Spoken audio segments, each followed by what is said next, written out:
Hey, welcome back to Bridges and Breakdowns. I am Alyzza, and I'm here with my beautiful co-host, my best friend. Hey y'all, it's Lauren. We are two serious and unserious millennials posted up at the bridge between 5 generations who love to tussle. Every episode, we take you on a journey trying to find that sweet spot of what integrates the best of what these generations have to offer.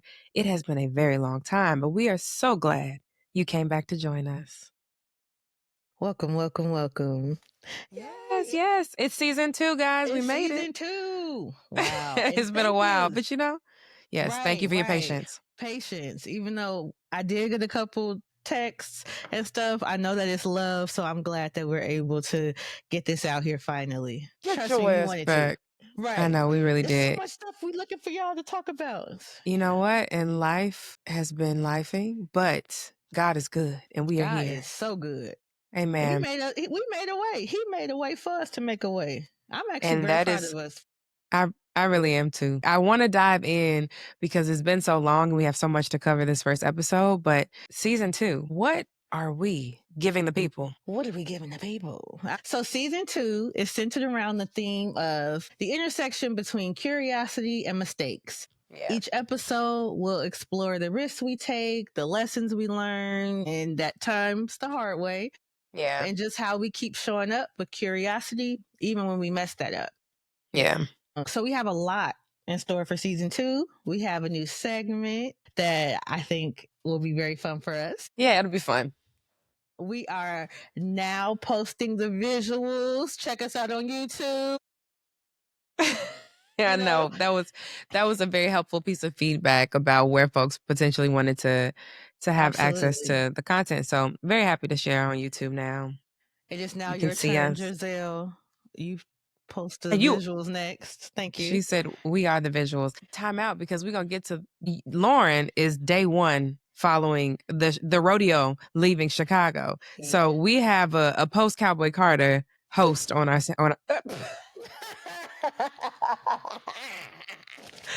and I am so jealous. I cannot wait for her to bring her ass to DC. But yeah, I don't think child. I don't know. I don't think we're ever getting those visuals. Maybe I'm after holding out hope. maybe I'm after holding Act out 3. hope. You know, there's so many conspiracies around there being like an actual full film that integrates all 3. But I don't know. I feel like she told us that the movie of the Renaissance concert was it. But we'll see. I don't know. I'm starting to believe that theory. You'll see why once you watch the. Yeah, I'm avoiding spoilers. yeah, I've been really which good is about. I don't so know good. what to expect out of Cowboy Carter. I'm so excited. I did the same. And it was so, well, it wasn't funny. I was just trying to be like, haha, funny, but I was pissed. We sat next to some ladies that was talking to us, which was fine. But they started talking about all the stuff they saw on TikTok. And so my friend had to tell them, actually, she's been avoiding it. So, oh, I'm so sorry. I don't want to give you no spoilers. Like, girl, Thank I'm you. sitting in my seat. Right. The show is about to start. I don't Hush need your you. mouth. That's so funny. Well, how So, do yeah. we already got derailed. We're talking about Beyonce and we're supposed to be talking about right. And curiosity. we're also having guests. That's Oh, the big yes. one. So yeah, so that's what you can look forward to, aside from us just being our very serious and unserious selves. Effervescent, beautiful, brilliant selves. And the fact that the guests absolutely are people who can actually be subject matter experts on what we're talking about. Not guests for the sake of having people, but folks who are credible and funny and engaging and can really dive into. And I was laughing the other day of thinking like they're all millennials. Yeah, For the that's most funny. part. But Yeah. that's kind of, well, we We're doing might like have Issa some. Rae said. We reaching across. We reaching Yeah. out to our peer group. So Absolutely. But yeah, a lot of rich conversation I'm excited about. Season 1, we talked about all things connections, and it was a really fun, deep dive, I feel like, in a lot of ways. And that there was a lot of growth that you and I personally experienced. So curiosity, it feels like a funner, not even funner. It feels like curiosity is a sign of intelligence. I think it is a way for us to tap into our creativity and playfulness, but also to, in this very turbulent, crazy ass time that we are navigating, it can kind of keep us in a hopeful place, right? Yes. So yeah, I'm excited. Season 2. So thank you for joining in and listening. on all of your streaming platforms as well as watching us on YouTube. We could do both. Yes, do both. Let's see where our curiosity takes us this season, right? Yes. All right. And we're going to jump into what we've been up to since the start of the year and some bridge moments. So, Lisa, I'll let you take it away, so girl. the last time we had an episode was right around the new year. Mm-hmm. Right around the holiday season. So it's been a long time. I encourage y'all to run that back if you would like to get a little bit of context as to why we had a break even after last year. I had a whole baby. Little And the sweet, yes, that's my little boo. And hopefully he stays asleep so that I can finish this recording. But shout out to his daddy, who is very much capable of taking care of his child. So they're good. We have had a lot of changes. Let's not even talk about the world changes. I'm just going to keep it personal because, Lord, Science Child is all the way under attack. And I am a public health equity proselytizer, as I always say. So I'm a whole public health professional having multiple, advanced degrees in public health. Mm-hmm. And there's a whole damn dummy who is in the highest office in the land when it comes to health and medicine in this country. And it is under attack. So I have been very busy. Mm-hmm. I've been very busy. And thankfully, I'm grateful personally to have not been impacted by a lot of the cuts and the layoffs and all of the shit that's happening that should not be happening, because it absolutely will touch all of us at some point if we don't figure this out. But on a day-to-day, I'm very much in a position that is still a priority and still has some dollars behind it. I'm in school still. I'm in my 4th year of my doctoral program, and my funding is safe because I always laugh. I'm like, if Donald Trump has one hater, it is going to be Mike Bloomberg. Right. And he is on that man's head like he knows something. And that is who pays for me to go to school. So I'm over here like, you know what? There is a bigger, badder bitch who has more money than Trump who is fighting on my behalf, right? Mm-hmm. And then God. But, I'm cool. So school is fine for now. Work is fine. I've had a lot of actually like exciting professional things that happened. I was a part of a team that opened a whole hospital in DC just this past month. And, that has been a trying and an exciting, really interesting 2 years of work. So, it's like it's kind of bittersweet because when the pretty lady lost in November, it kind of took the wind out of my sails in a lot of ways. And DC is like uniquely vulnerable to some of the shit happening right now with like the fights against like cutting Medicaid and just the lack of autonomy and sovereignty we don't have because we're not a state. Mm-hmm. We're not going to make this a political little tidbit, but statehood for DC. I really do hope that, one of my Black children can be one of the first like senators from this great eventual state. Mm-hmm. But I did have a fun bridge moment. Again, this dummy is always every time I have a good memory, here come the devil trying to make it bad. So I organized a really dope trip to the Kennedy Center, which this bitch, of course, is now trying to destroy culturally. Right. But every time Alvin Ailey comes to DC, their show is at the Kennedy Center. And I typically go every year. Even if I go by myself, it is something I personally just really deeply enjoy. And this year I organized it for me, my mom, some of her homegirls, my sister-in-laws? Yes, plural. So 2 of my sister-in-laws who rep for Gen X. I had my little baby niece who is not really a baby anymore, but this Gen Alpha little ballerina, she's amazing. And then my teenage niece who is a little Gen Z girl. And it just was really cool. I was like sitting in the row at the show thinking about how beautiful of a bridge art can be, because we sat there and we had such a beautiful time, such a wonderful experience. Some of them there was their first time experiencing Ailey for some of the folks who were in the group. Yeah. And we got to sit and talk about it after and talk about what was most moving, what was most touching. And sidebar, I know this is not new, but when there be white people in Revelations, it don't quite hit the same for me. That's just me. As for me in my personal house, I'd be like, all right, fix me, Jesus.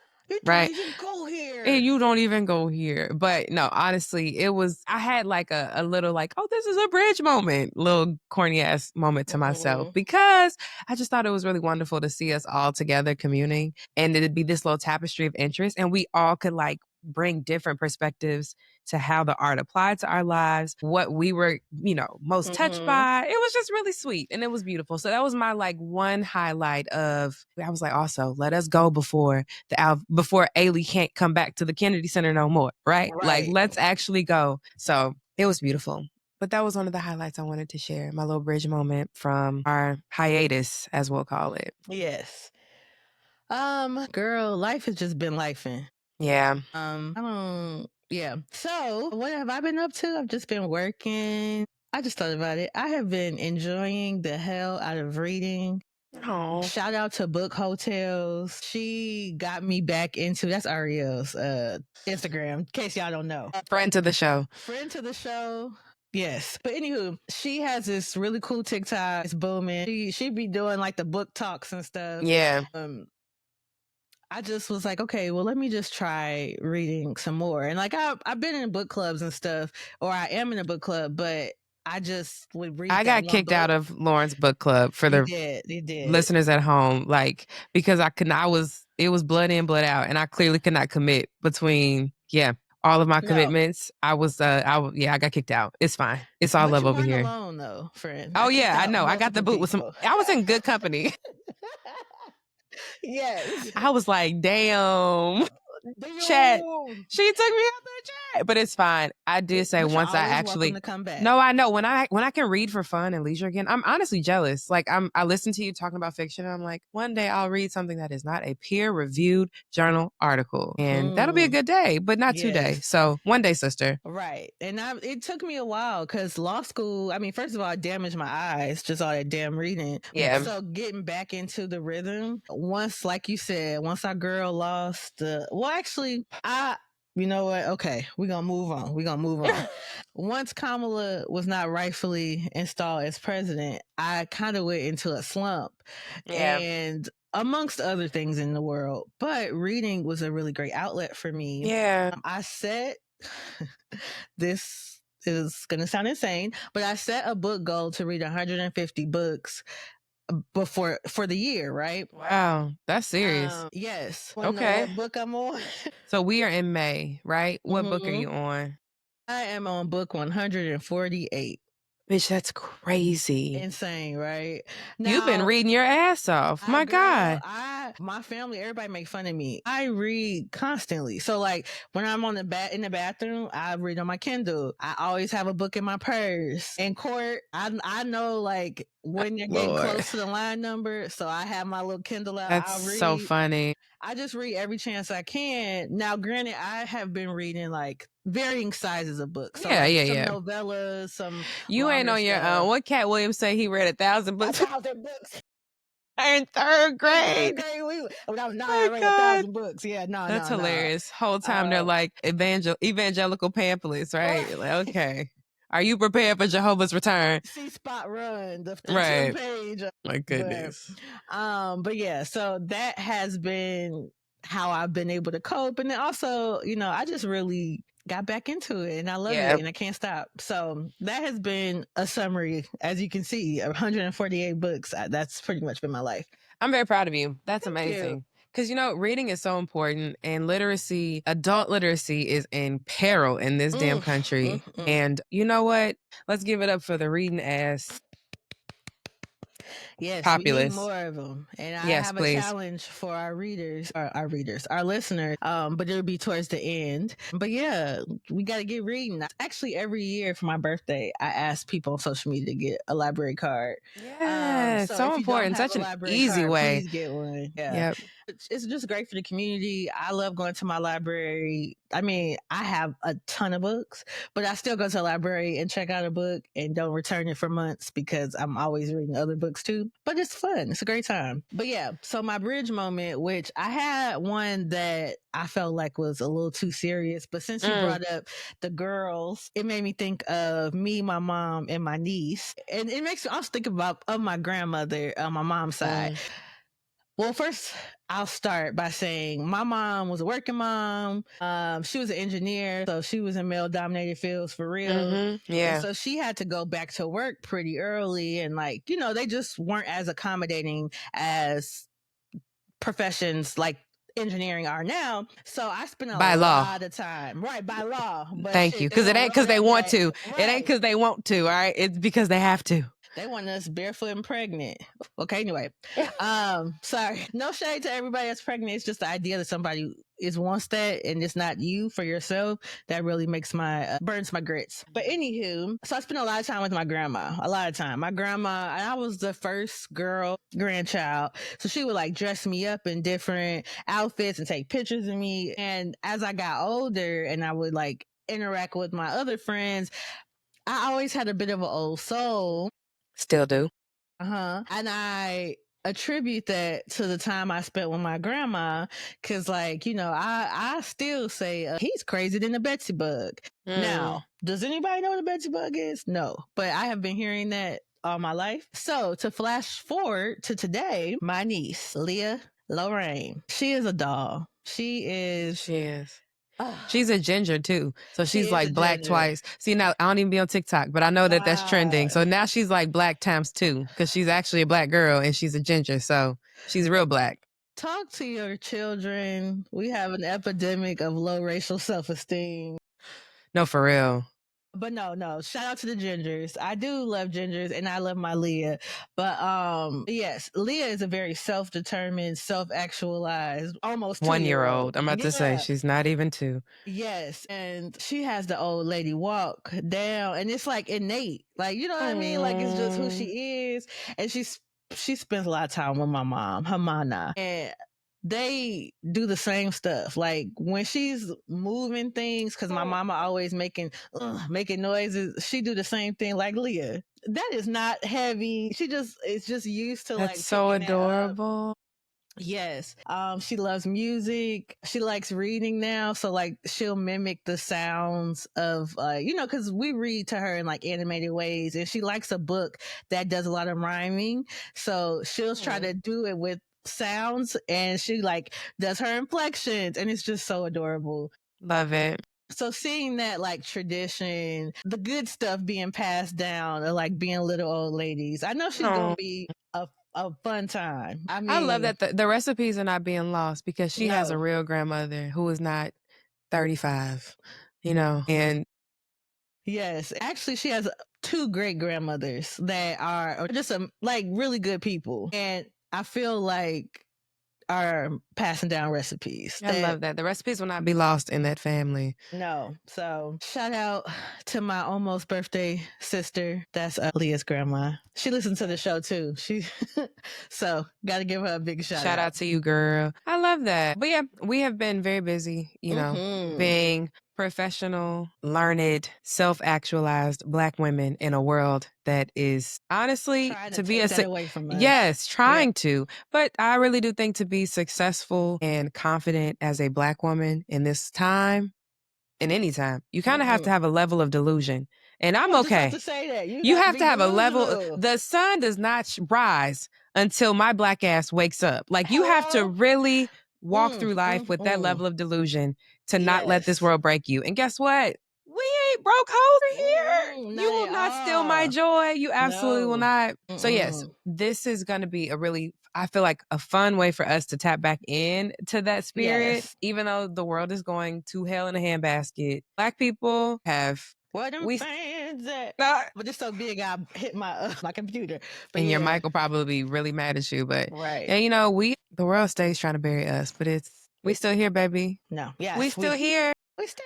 I was gonna quote the Boondocks, but I'll wait. I'm about to say because that could have went a lot of different ways. I don't know which quote you were going with. Where were you going with this? It was no. Okay, we'll move on. So now we're going to transition to our glow and grow segment every week. Again, we're long term, yes, but also long distance best friends. Yes. So we are chatty all through the week, but we always save at least one glow and one grow, which is one thing that is like a shining example or a fun thing that we're proud of this week that we have to glow about, and then grow because there ain't no losses, just lessons. Something we're not that proud of, something that we have to do a little bit of work on. So, Lorryn, this week, you want to start us off with, you pick a glow or your grow. Where are we starting? Some negative, some positive. Let's go with the negative first because my positive is so great. Wonderful. What's the negative?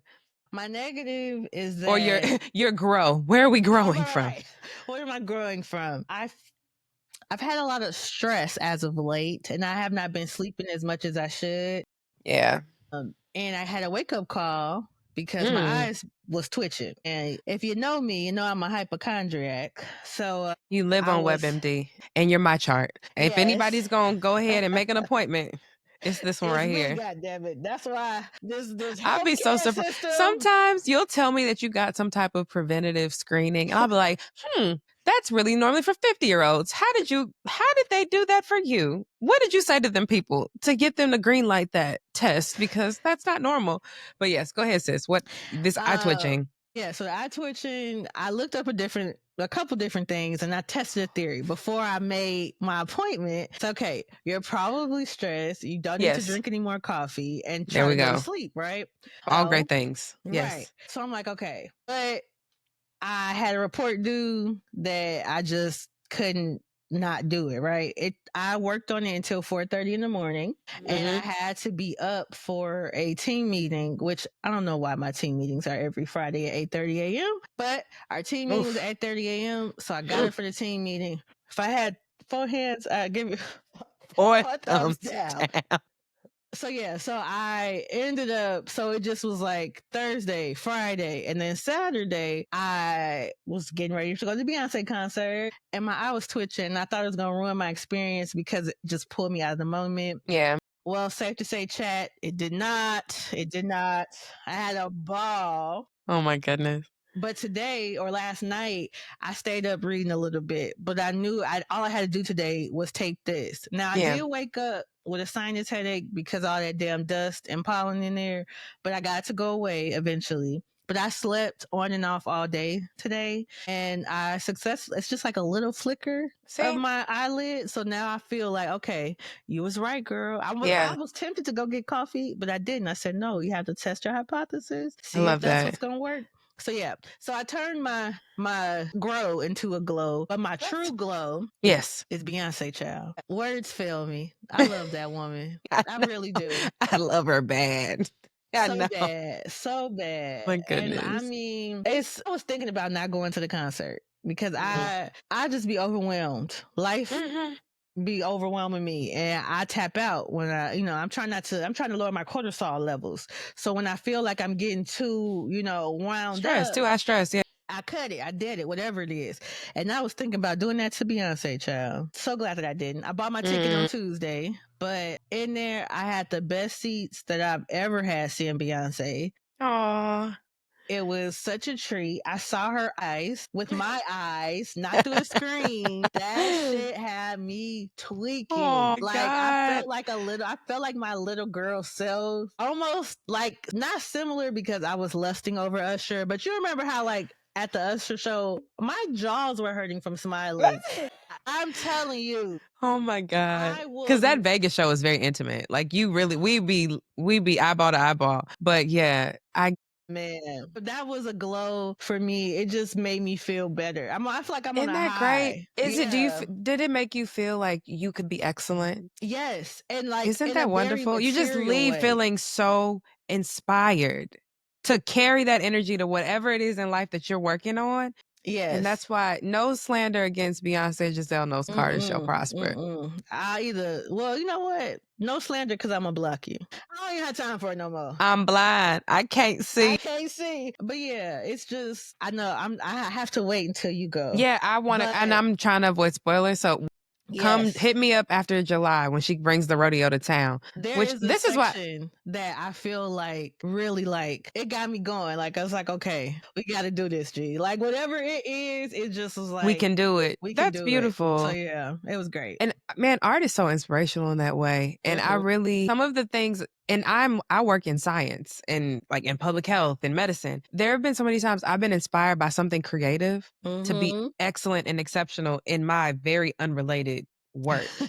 Right? Like you see something so brilliant. Like there's that one episode of Lovecraft Country when Hippolyta has her own Oh, episode. yes. I felt like I could run through a fucking brick wall. Like, what do you mean? I could do anything and did. Like Right. I literally I watched the episode and I applied for graduate school and I applied for my fellowship and You 4 years did that, later, look sister. at me, right? It's just I love good art. And Beyonce really does call you to your like highest self. I love I had it. the same thing, you know. I'm on my like fourth life now. But shout out to 2 Chainz, aka Titty Boy, had the biggest, best rebrand. And yeah, you really can do whatever you want. And he's one of my favorites. Him, Beyonce, well, Beyonce's first. So let me correct myself. Beyonce, Mariah Carey, 2 Chainz. Those are my big three. I love that. That's so different. I would not have Very expected different. 2 Chainz to be up there. But I love 2 Chainz. Some sis. That's my boy. oh, all right. I'm gonna get my glowing girl out so we can keep the show going. I thought we had both of ours out. Okay, yeah, let's No, keep no. going. So I can tweak my grow into my glow as well. Okay. My grow is that I need to shut my ass up sometimes. I ruined your Mother's Day surprise by talking too damn much. Like I called them to say Happy Mother's Day. I'm chatting. I'm key. Hey, chat. I'm like, oh yeah, are y'all on the way to such and such? And Lorryn was like, she didn't know that we were going there. So that was my key to myself. Sometimes I get so excited, I assume everybody has the same information I do, and that is not always the case. So, sometimes you need to just have the close your mouth spirit. So that was my my grow is that it made me be more intentional about okay, your enthusiasm, but you might sometimes just need to like repackage it. So I am sorry about that. I hope y'all had a wonderful time. We did. I hope brunch was amazing. And y'all deserve because 2 queens over there, Yes, you are my baby mama affectionately. You are my oldest child's godmother and you deserved a beautiful Mother's Day. So I hope you had a happy Mother's Day, friend. Oh, God bless you. Yeah. My glow was I had an amazing Mother's Day weekend. I am very grateful. My husband tricked off on me as he always does, made sure I was very much taken care of. And I got to really luxuriate and live the life that I delusionally think I need to be living all of the time. The best Mother's Day is when you don't have your children around, honestly. So I had a night off and a day off, especially when you have toddlers and infants. Sometimes you just really need to be away from your children to sleep and to rest and for your body to actually like belong to you again. So it was very fun. I won't go into like crazy detail, but that's a good man. I had an episode though. It was very funny. I don't even know if I talked to you about this. I don't think so. But so I had like a night off and went to the Ritz. I did tell you I went to the Ritz because we talked about, right. We talked about it's like graduation weekend. I thought that this is like a very family oriented establishment at the moment. There was this huge Indian wedding. People had taken over, the ballrooms, the suites, and, everything was very much like I felt cool and at ease until I took my black ass to the bar and forgot for a moment because I'm very green. I'm very naive. I just be with my kids and my friends in my own little corner in my own little chair.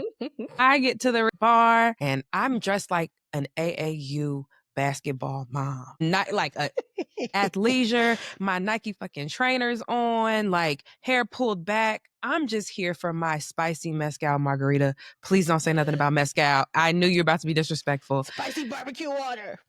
I was just there.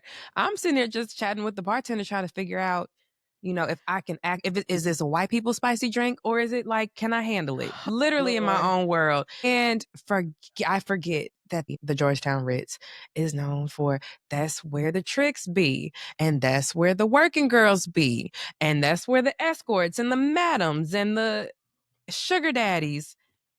Gee, why somebody's old ass scoop ball, money down, white daddy sit next to me and start trying to, I don't even have the words because I'm so innocent. I'm thinking this white man just wanted, I'm like, oh, maybe he here for the wedding. You ain't met a stranger. I ain't met a stranger. I'm sitting here like, yeah, we talking about this motherfucker's life, his kids, what he doing in town. He's like, oh, wow, you're just so smart. And I'm like, first of all, when you start talking about a black girl is smart. Right. But anyway, I'm like, am.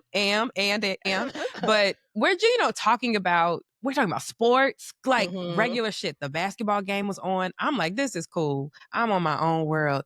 Until this man started asking how much longer I would be there, when he could see me again, all of these like very, and then I realized the girl next to me, I was so confused why she was dressed the way she was dressed. I was like, why is this girl dressed with all this goddamn lace on? Like, why are her titties out like this? Like, this is a dignified establishment. And why is this old lady next to her look like she her mama? But I wouldn't dress like that next to mama. Like when all of the things started coming together and he started trying to like get my information, you ain't never seen nobody. I was Speedy Gonzalez. Oh, when I tell you, I was like, when I realized what was happening, girl, sir, put this on my room. Don't ask. I was like, I hope this man can't find me. I was like, I watched too much Dateline NBC for this. I skedaddled, got my black ass up out of there. What do you mean? Disgusting. Nothing about this is giving working girl. Nothing about this is giving escort. And this is, I was disturbed to the highest order. Because I was like, also, I feel gross that I even like had to have a conversation with you now. If this was how I earned my living, baby, I would rather live in a studio apartment and eat beans and rice. Right now. You had me sit up here talking to you for 45 minutes. $500. Hello. But yes, it was very hilarious moment. I just it felt like a scripted comedy of like not realizing that you're being propositioned until But yeah, so that was my fun, my fun little staycation, my mom getaway. I had fun. The margarita was delicious. And I just ordered the rest of my drinks to the room that weekend. I said, I'm not coming back to this bar. I'm sorry. That's not happening. No. So yes, that's where the hoes be at. That's where shout out to the hoes. And now it seems like I'm looking for the hoes. Dress like a mom. Apparently you can pull some. I was the hose. I was the hose man. So I was over it. And hose is gender neutral because that nigga who was trying to talk to me was absolutely a hoe. I was disgusted. Oh my goodness. He had I was downloading apps on my phone he was telling me about. I was like, oh, this is so cool. Like, what? We were talking about sports. And I'm like, it wasn't even weird shit. I'm like, this somebody's white daddy who just here in town for the weekend. Like this old man. That's very non-Neely coded. That would happen. Something like that would happen to her because she's always talking. Always. Yeah. That's what I get. Yeah. Yes. Glowing and growing over here. Constantly. Glowing and growing. What's next, boo? What's next is our new segment. Oh, let me get my notes up. So our new segment is called Break the Ice, Not the Bridge.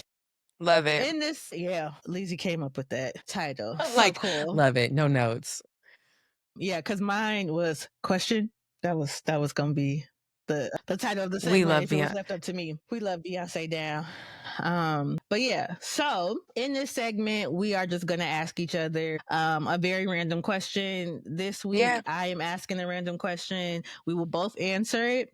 But yeah, it's just another way for us to get to know each other, and for y'all to get to know us, really. To get to know us, right? And when we have our special guests, it'll also be a fun way for them to kind of integrate into the culture of the show, right? Yes, so we gotta get them loosened up even more because they fun, they good people. Yeah. All right, so for the inaugural Break the Ice, Not the Bridge. Okay, what you got? Do you have a song that you listen to make yourself sad? If so, what is the song? Oh my God. This is you're gonna ruin the vibe. Why would you ask that? Oh my God. Okay. That was the first one I came up with. I oh have my to God. go with it. Now I'm gonna have to have a real ass answer for you because I can't lie. I cannot tell a lie. I cannot lie. I actually hate that it makes me sad now. Because it's such a beautiful song. And I want to make sure I get the artist name right. So I don't listen to it to make me sad. I just have never taken it off of my playlist. And every time it comes up. But it's Orbit by, is it N-A-O or do you say Nao? It's N-A-O. Yeah. Oh, really? That would make sense because it's not they're not periods in between. Okay, so Nao has this really beautiful song called Orbit, and it always makes me, I guess, you know what? It makes me sad because it takes me back to a sad time, but it's a really beautiful song. Yes. So yeah, without being too emo, it's the song that was playing when I found out my grandmother died. Like, I know, right? I'm like, oh, so this is really gonna get sad. But you know, shout out to my OG. Love Annie. Love Annie down. And we're actually gonna talk, not to get into too far into the show, but that's right. So but I have nothing but beautiful memories of my beloved and departed grandmother. And yeah, I had just like was on a plane and I had landed and I guess this is before we even had like, you couldn't get iMessages on airplanes, right? While you were in the air or text. So I had literally landed and the song was on shuffle. My text messages had all hit through at the same time. My grandmother had transitioned and I just like sat on the plane and it felt crazy that I highly suggest, I actually might play a little snippet of the song in the show, but it is just a really beautiful song about releasing someone into out of your orbit and for her to have transition at that time. But yeah, every time I listen to that song, it makes me feel very emo. But at the same time, it's such a beautiful song and I don't want to distance myself from how I felt. It's like almost like every time I listen to it, I have my own little like reflection, right? Like it takes me back to a sad time, but it's a way to like keep that memory close. So that's my answer. What about you? That's so beautiful. Thank you. The reasoning behind it, you know, I am a thespian. So sometimes You be having scheduled cries? I do have scheduled cries, but when I'm like, I don't even know because I don't really do it as much. But like, if I need to tap into an emotion, I can usually use music to kind of bring me there. Yeah. And sadness, I have songs that I can like instantly like start crying. Even I'm like curious. talking about it. Okay, I bet you have a couple. Give me the list. I actually have 3. Okay, what are they? But it's similar to yours. It's tied to memories. Yeah. Well, one of them isn't. It's just a song. I just feel it. But anywho, so I'll start with that one. It's "Outside Your Door" by Michelle. Oh, no, Indigiocello. Yeah. Yes. Isn't it Michelle? It's Is it Michelle or it's Michelle Indigiocello? You're right. It is Michelle. Yes. Child. Well, her voice is so haunting. It's just beautiful. It's haunting.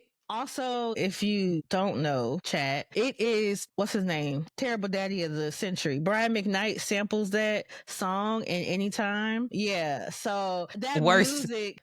Worst daddy. That music makes like just the sound of it is, I don't know, it just makes me sad. It's also like, you're a bit of a stalker, but I don't know. It's just, that's like a no memory attached. Okay. Hurt Me So Good. Now, this was a scheduled cry song by Jasmine Sullivan.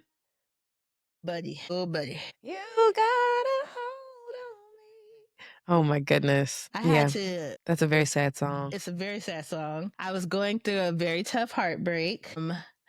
And I kept. Jasmine writes for the sad bitches. And I love her for that.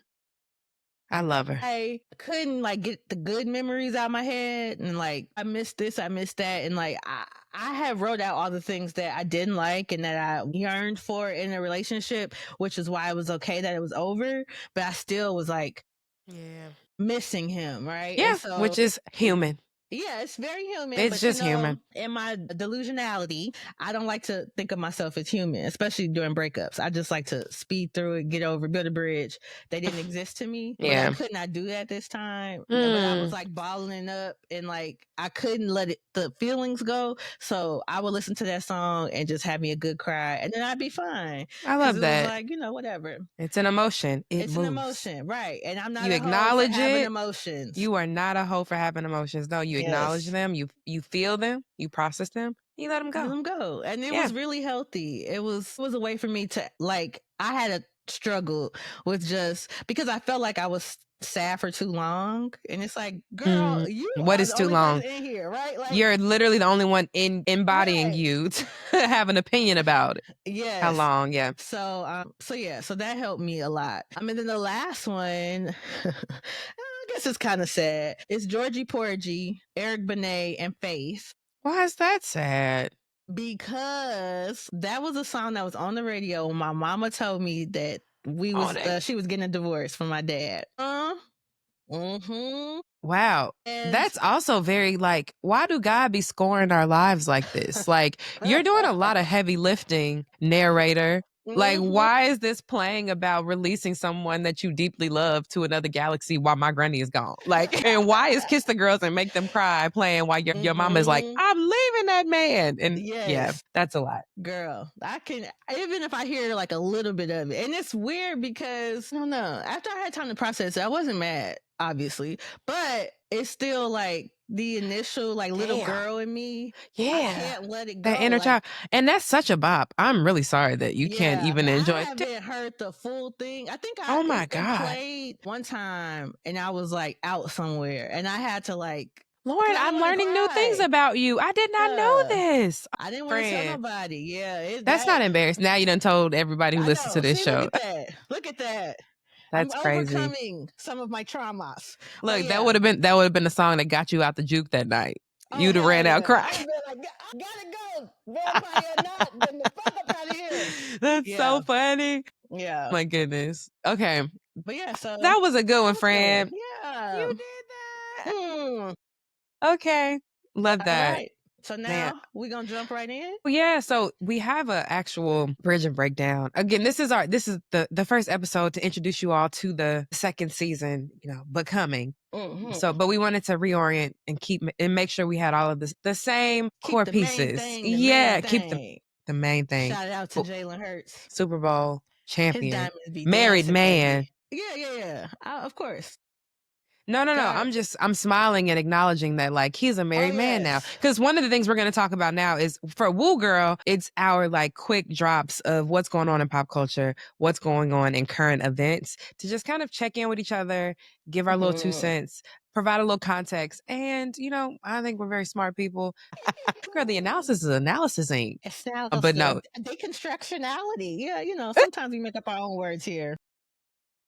Not like, oh my God, what did that stupid bitch say he made up the other day? Trump said he made up a word. It was something like standardizing. It was like very much like it was like a very normal word that he said, I just made it up just now. Stupid.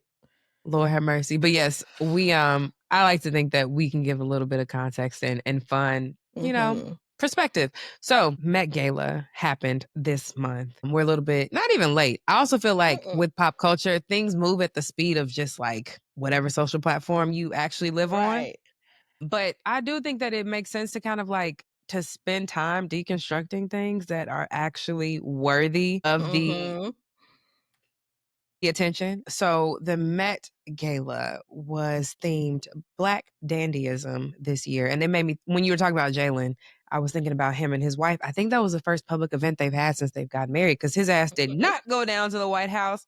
No. And Lord knows I appreciate him being a man of integrity to say, my name Bennett. I ain't in it. But yeah, okay, so the Met Gala, do you want to start us off talking about, what is it, Black dandyism and its roots from the 18th century roots to modern day expressions. The theme, was super fine, tailoring Black style. So it was really just like a Black ass cultural play and how Black culture shapes fashion and giving it a global spotlight. There were a lot of looks that I know you enjoyed. Some that you did not enjoy, some moments that were also very hilarious, some that were not so funny. Some people were showing their ass. But yeah, what were you looking for? Oh, I was looking for like structured to perfection. Yeah.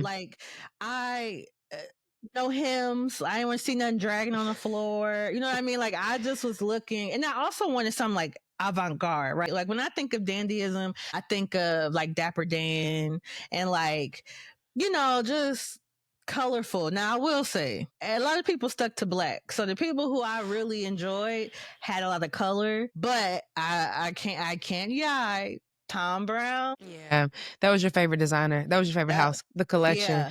But I didn't, again, the Black and white really did it for me because I was looking for a Kojic holiness convocation. When you're talking about when you're talking about through and through. I really am. But the issue with the Black and white for me is, and so also zooming out, the whole point, the themes of the Met are around what the actual exhibit is, right, in the museum, and to kind of provide some demonstration of the story that's being told. And when you talk about, the Black woman that actually wrote the book that inspired this exhibit, looking at how us transitioning from like being enslaved in this country to being able to use fashion as a tool and as a politic, right? And as a way to express ourselves, and what it meant to be a freed people in this country who got to show up and tell you who we were. There's so much color, literally color, that goes into, there's like an actual politic around us not even being able to have colorful clothes on for the majority of the time we've been in this country. We couldn't wear nothing that was colored with the cotton we was picking that was being like, all that to say, the black and white was very much like a, for me, but Tom Brown did snap with what he did because the tailoring was out of control and the creativity and the avant-gardeness of it all was amazing. But yeah, I think some of my favorite looks were people who actually were able to blend both the tailoredness and the color. Because I'm a whimsy girl when it comes to, granted, we're not even fashion girls, but it's funny that we're like sitting at home that first Monday in May, and granted, you're sitting there in Hanifa, but I'm sitting here as a, I'm a little fashion you're a bit, girly. yeah, I'm not. I just ain't had the money for it yet. Yeah, that's fair. It's like, no, we're not unfashionable. We just are not rich. Yeah, but that's it. No, but all that, yeah, I was sitting at home in my athleisure because I'm a mom of 2 boys, and that's really all I practically can wear these days. Anything that I can get my boob out quickly because the 9-month-old still nurses on demand. So I'm sitting here critiquing all of these things when I look like how I look. You looked beautiful, friend. Oh, thank you, friend. Thank you, friend. So, with that, we gonna jump in to a little bit of the drama. Am I the drama? No, actually, it was Sabayashi and Shah Rukh Khan. Actually, I ain't even gonna put it on Shah Rukh Khan. Well, actually, I am. And both of them, yep, they own that. This is really what I was like. This is what I wanted to get to because I want to talk to. Don't be playing with us. You was only here in this dancery because black people invited you. All right, let's back it on up like a U-Haul truck. So what happened? Because the co-chairs for this year's Met were black, we saw obviously a lot more black people on the carpet. And then there was also a lot of international like stars. There was 2 Indian men, Shah Rukh Khan being like the actor, and the other one, I don't know what he did, but I think his name is Diljit, something with a D. But they came, Shah Rukh Khan had an interview. He was the designer. No. Sabayashi was the designer. Yes. The Diljit, he had on like a turban, and he had like all his regalia on. It was beautiful. Yeah, they were fly as fuck. But it was not dandyism. So I was just kind of like, it was like, I'm honoring my people, my culture. Now, if it was the first Monday in May and they had like some that had to do with Indian, like, I mean, because Indian culture and like the garments are gorgeous. So I think that they need that as a theme somehow on their own. But to show up to an event that you were invited by this black co-chair, and then just be talking about how you trying to honor your own culture is disrespectful to me. Now, but you were fly. Both of them. Granted, Shah Rukh Khan's outfit was a little too plain for me, but it was tailored nicely. Yeah, it was. It fit him well. His little short self. But so if you aren't aware, he was being interviewed. Vogue has like correspondents that interview everybody, like the important people, quote unquote. And this year they didn't have actual journalists. They had Tiana Taylor and Ego, the other girl from SNL. Yeah.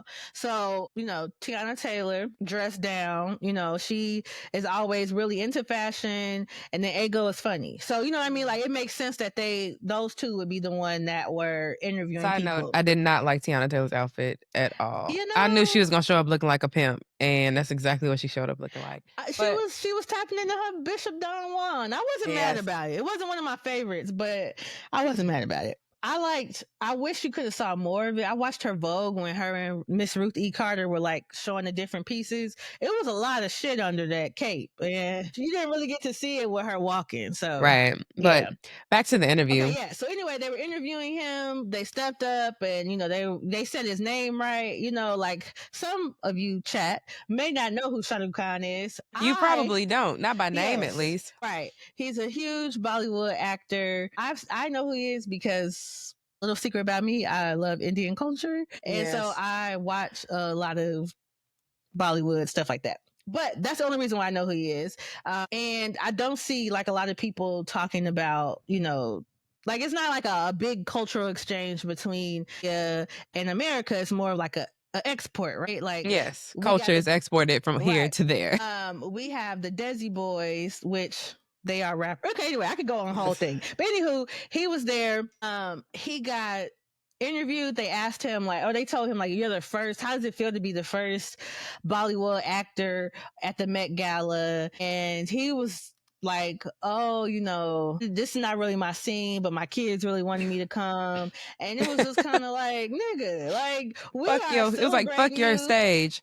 Right. Like this ain't shit. But like, not the night that it's about Black people. Not the night that you're invited to come celebrate how this people, united people, have periled through centuries and toiled through centuries to define culture and style in this country. And you show up with a disregard. Right. Like, and a disconnection.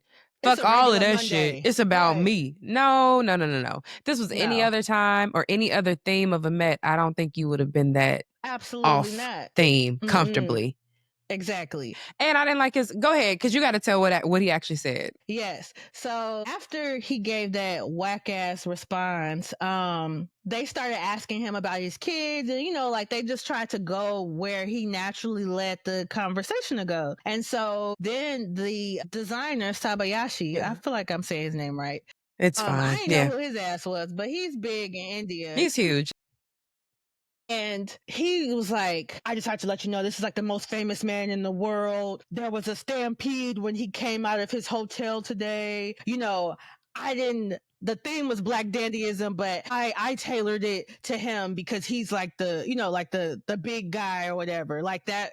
Like he just said he just disregarded the Black dandyism because Shah Rukh Khan is bigger than life. And Ego was like, ooh, like it kind of caught everybody by surprise because it's like we having a conversation with him and you like doing your Kanye shit. Like I just have to tell you that he's the greatest person in the world. He ain't that damn big. Don't nobody know him. God, literally. That on this carpet. Right, but they pronounced your name right. They felt like respected you as an individual and tried to bring up the fact that he was the first Bollywood star and he's shitting on it. So it's like this is where the conversation went. But anyway, after that happened, I thought it was distasteful. I let it go, whatever. I go on TikTok and the girls are fighting. And really, it's just an opportunity to try to shit on Black people, or which is crazy. Black Americans. How did this turn into an opportunity? Because we are getting. Anytime we get a little slither of attention or respect or regard, we deserve a Black Panther, Latino. Like, oh my goodness, go and make shit shake for yourselves. Goddamn, y'all want some blood too? Shit. Oh my goodness. So yeah, they was just saying that, they should have basically fell and kissed that motherfucker feet. Right. You didn't show the reverence. This is the biggest star. America, they think that their world is, the only one that matters and he's huge all over the globe. And we still don't know him here. So he ain't that damn big. You know what I mean? But like, okay. But these are Black women. And you're making it seem like they need to fall down and fall out. That he's not Beyonce, right? Like if you were here in America, and even though they're Beyonce's peers, but like that's somebody who I feel like even stars. Like you see at Grammys, they be lining up to shake her hand during the commercial breaks because she's that big. But y'all not gonna bully us into caring or even trying to show any type of reverence just because that's what y'all would do. Because they showed respect, and that is not what you were expecting. You were expecting, like you said, reverence. And that's not what you're getting on a night that's about Black people and Black culture and Black style. If anything, you should be happy that your ass got invited. Right? So, because you the first one because the white people never invited you. Exactly. So, exactly. Would you? I dare you to walk up to Tom Cruise and say that shit. Well, no. You so wouldn't. one, it was a white woman that interviewed them, and she was like, "So who are you?" Sabayashi He didn't step. He ain't stepped to her, did he? Right. No. Oh, but you got all this bass in your voice for the black girls. Like, Girl. yeah, I get it. Y'all got the caste system and stuff over there that, like the darker skinned people in India get treated worse. Right. What's his name? Shah Rukh Khan. He rich ass has been a spokesperson for bleaching cream over there. He don't need that money. And there's like a whole thing about how most of the actresses and extras in his movies are lighter skinned Indians or white, which is wild boots. But yeah, so y'all already have issues with color just based on like cultural, but don't come over here to this dancery and act like that, because they were actually being very kind to even start talking about your kids when you try to like, oh yeah, my kids told me. Like, that's something you can add on after you say like, oh, I'm really excited to be here. This is a great moment. I'm excited to see the exhibit, and my kids are really excited for me. So I really want to do this for them. Would have been fine. You know what I'm saying? But like to just be like, it's another Monday. I'm here, and then your homeboy think you supposed to get a red carpet put at your feet, baby. I would have been like, cut the cameras. It wouldn't have been no talk about your goddamn kids. That would have been a very awkward conversation. That is so funny. And so all of the people that were arguing that these black women need to kowtow for this man that did not show them any respect or the event, I'm not gonna go too crazy, but y'all could suck a fat one. There you go. Well, on that note, moving on. Next, we have a special shout out. We have a political piece on who is actually moving and shaking in this really fucked up and otherwise terrible time in politics in this country. Who would you like to shout out, Lorryn? Who's making some stuff shake? My namesake, Lorryn Underwood. She represents the people, I think, in Naperville, like that area, but that lady is a mover and a shaker, and she young, really is, and she's amazing. And big money, big pockets. Hello. Big Papa, JB Pritzker, Big Bank take Little Bank with Trump. You know what? Real talk, the land of Lincoln is high key, again, saving this nation. Okay. Shout out to Illinois, because... Shout out to Chicago, Illinois. Oh, I mean, Illinois in general, because like you said, I guess JB is from Chicago. Damn, you're right. I was trying to give it to the whole state. It really is Chicago. Shout out to Cook County. The rest of the state is a goddamn sundown town. It literally is. Please do not be caught nowhere in fucking East St. Louis, Illinois after dark. The northern suburbs. I guess the northern counties, because I think Lawrence and DuPage. Okay, well, sure. The Chicagoland area. Let's say that. Chicagoland. That's where it's at. You know, I really do think and hope that JB keeps his foot on that man's neck for the next however long he lives. Mm-hmm. I'm not going to say the next 3 or 4 years. As we have also heard today, prayers to the Biden family. Mm-hmm. My goodness. He's going to bounce back. And prostate cancer is when it's caught early, it's a very treatable cancer. But I already know that. So this is Joe Biden. Actually, it was like there was a lot of headlines today that they've announced he has been diagnosed with a very aggressive form of prostate cancer that is hormone sensitive, meaning it should respond to treatment, but it has already spread to his bones, and he ain't no spring chicken. Our boy is 82 years old. And I already feel like people are you bitches who are on your book tour talking about why Joseph Robinette Biden and his cabinet and his handlers were hiding about his health and talking about how that man was down bad, and why anybody is talking still about 46 when you got this and not focusing 47 till forever. Nobody's attention needs to be on anybody else but the tyrant who is trying to prevent us from being a democracy, right? The fact that y'all have any latitude to even bring that man's name up after the country decided, they said that they was done, right? Did they? Or did they? Hello, that part. But anyway, you bitches should be ashamed of yourselves, and I hope your book sells 0 units, and it is not... Yeah, this is just it's too much going on, but prayers to the realest. We hope that he makes it so he can spit on Donald Trump's grave, because I know he got one foot in hell, so it's only a matter of time. But yeah, all Chili that to booty ass. I'm like, Oh! we Okay, talking about sorry. JB, and we went on a tangent, but all that to say, JB, you know, I hope that he does have his eye potentially. That's gonna be a really contended race if and when we ever have a free election again. I do think Mhm. JB might be the people's champ to potentially save the day. I don't want him But to you know, leave. I'm I know, and sorry. that's I know. He's Mm-mm. the 'Cause the governor of Illinois, yeah. for those who don't know. Also, this country is so fat phobic, but not with that big bitch in the White House right now. But at the same time, I think JB might be on that Ozempic, and he's losing a little weight, girl, because you people in this country are a very unserious populace, and I do not actually think y'all would. I think that just based off of looks, people Mhm. really might have a problem having an overweight president. Yeah. But 'Cause they was that clowning Chris Christie.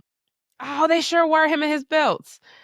And that's crazy. Look at us now. I would definitely take Chris Christie over this Anytime. You degenerate can have we that have. private. You could close the beach and sit down on there anytime you want to.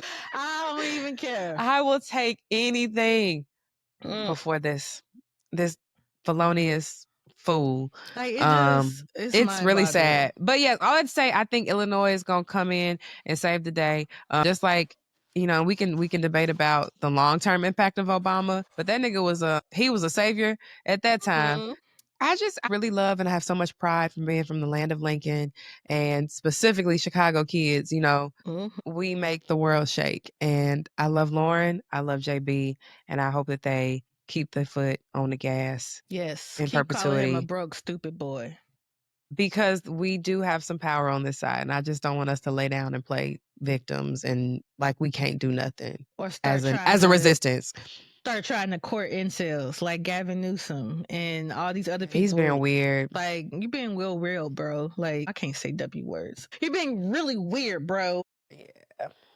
He's scary in his own way, but that man Mhm. want to be president, and he So gonna do whatever it bad. takes. You know, I don't think he gonna do it now because you got to get black people on it's board. a long. We have a long road to 2028. Again, if Let we it have another free flash. election. Right. That's why I don't think we're gonna have one. But Oh my I goodness. am negative Nancy. I Let's stay recognize that. optimistic. Let's stay Be optimistic. optimistic. I I listen know to that to try to get through my days sometimes. you have to encourage yourself. Yes. And then on that tip, the Yeah. last topic under Wu Chow, what's going on? We had a little special nod to Black joy in the face of resistance because on the Met, Kamala Harris, the doll, the diva, showed up Mhm. looking cute, having a great time, smiling. She'd be down at the grocery store in her hoops, her little baseball cap with Secret Service, getting her little nosh for dinner, and people, they're upset. I think So they think that she's upset. supposed to be somewhere sad and punished and not living a great life and not having joy and being in her ration cloth and wailing and crying for the rest of her years because she lost. Or did she lose? Right? To be Hello? determined. Not really sure. We'll Come see. on, Europe, help But us out. come on. But yeah, y'all are really sick that this Black lady is still going to live a very full life and probably be unimpacted by most of the things that we are gonna have to really hustle through for the time being because them tariffs about to be Mhm. on our ass. So yeah, Yeah. Black people have Yeah. joy. And Suck you it. know, right. We've Where experienced them much fans worse. at? Yeah. So I mean this is gonna be bad.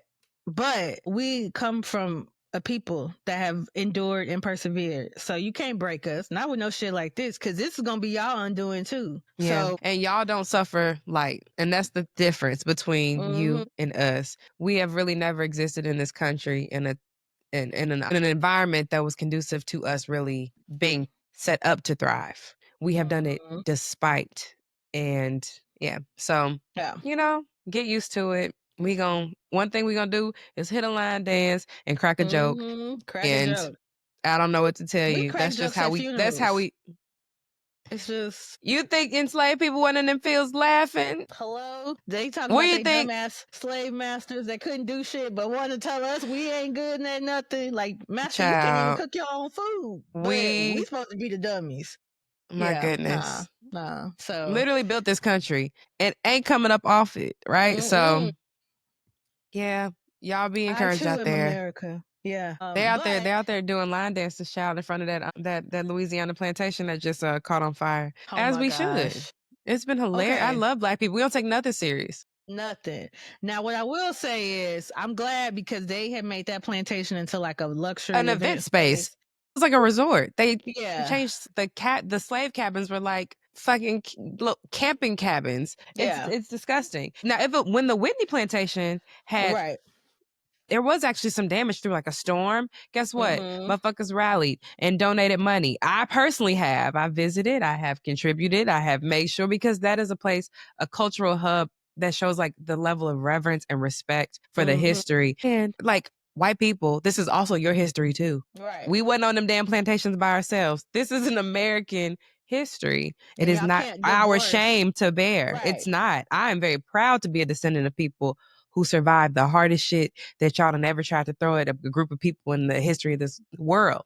And we still here. Come on. Descendants of greatness. Can't make me be Hello? ashamed of that, baby.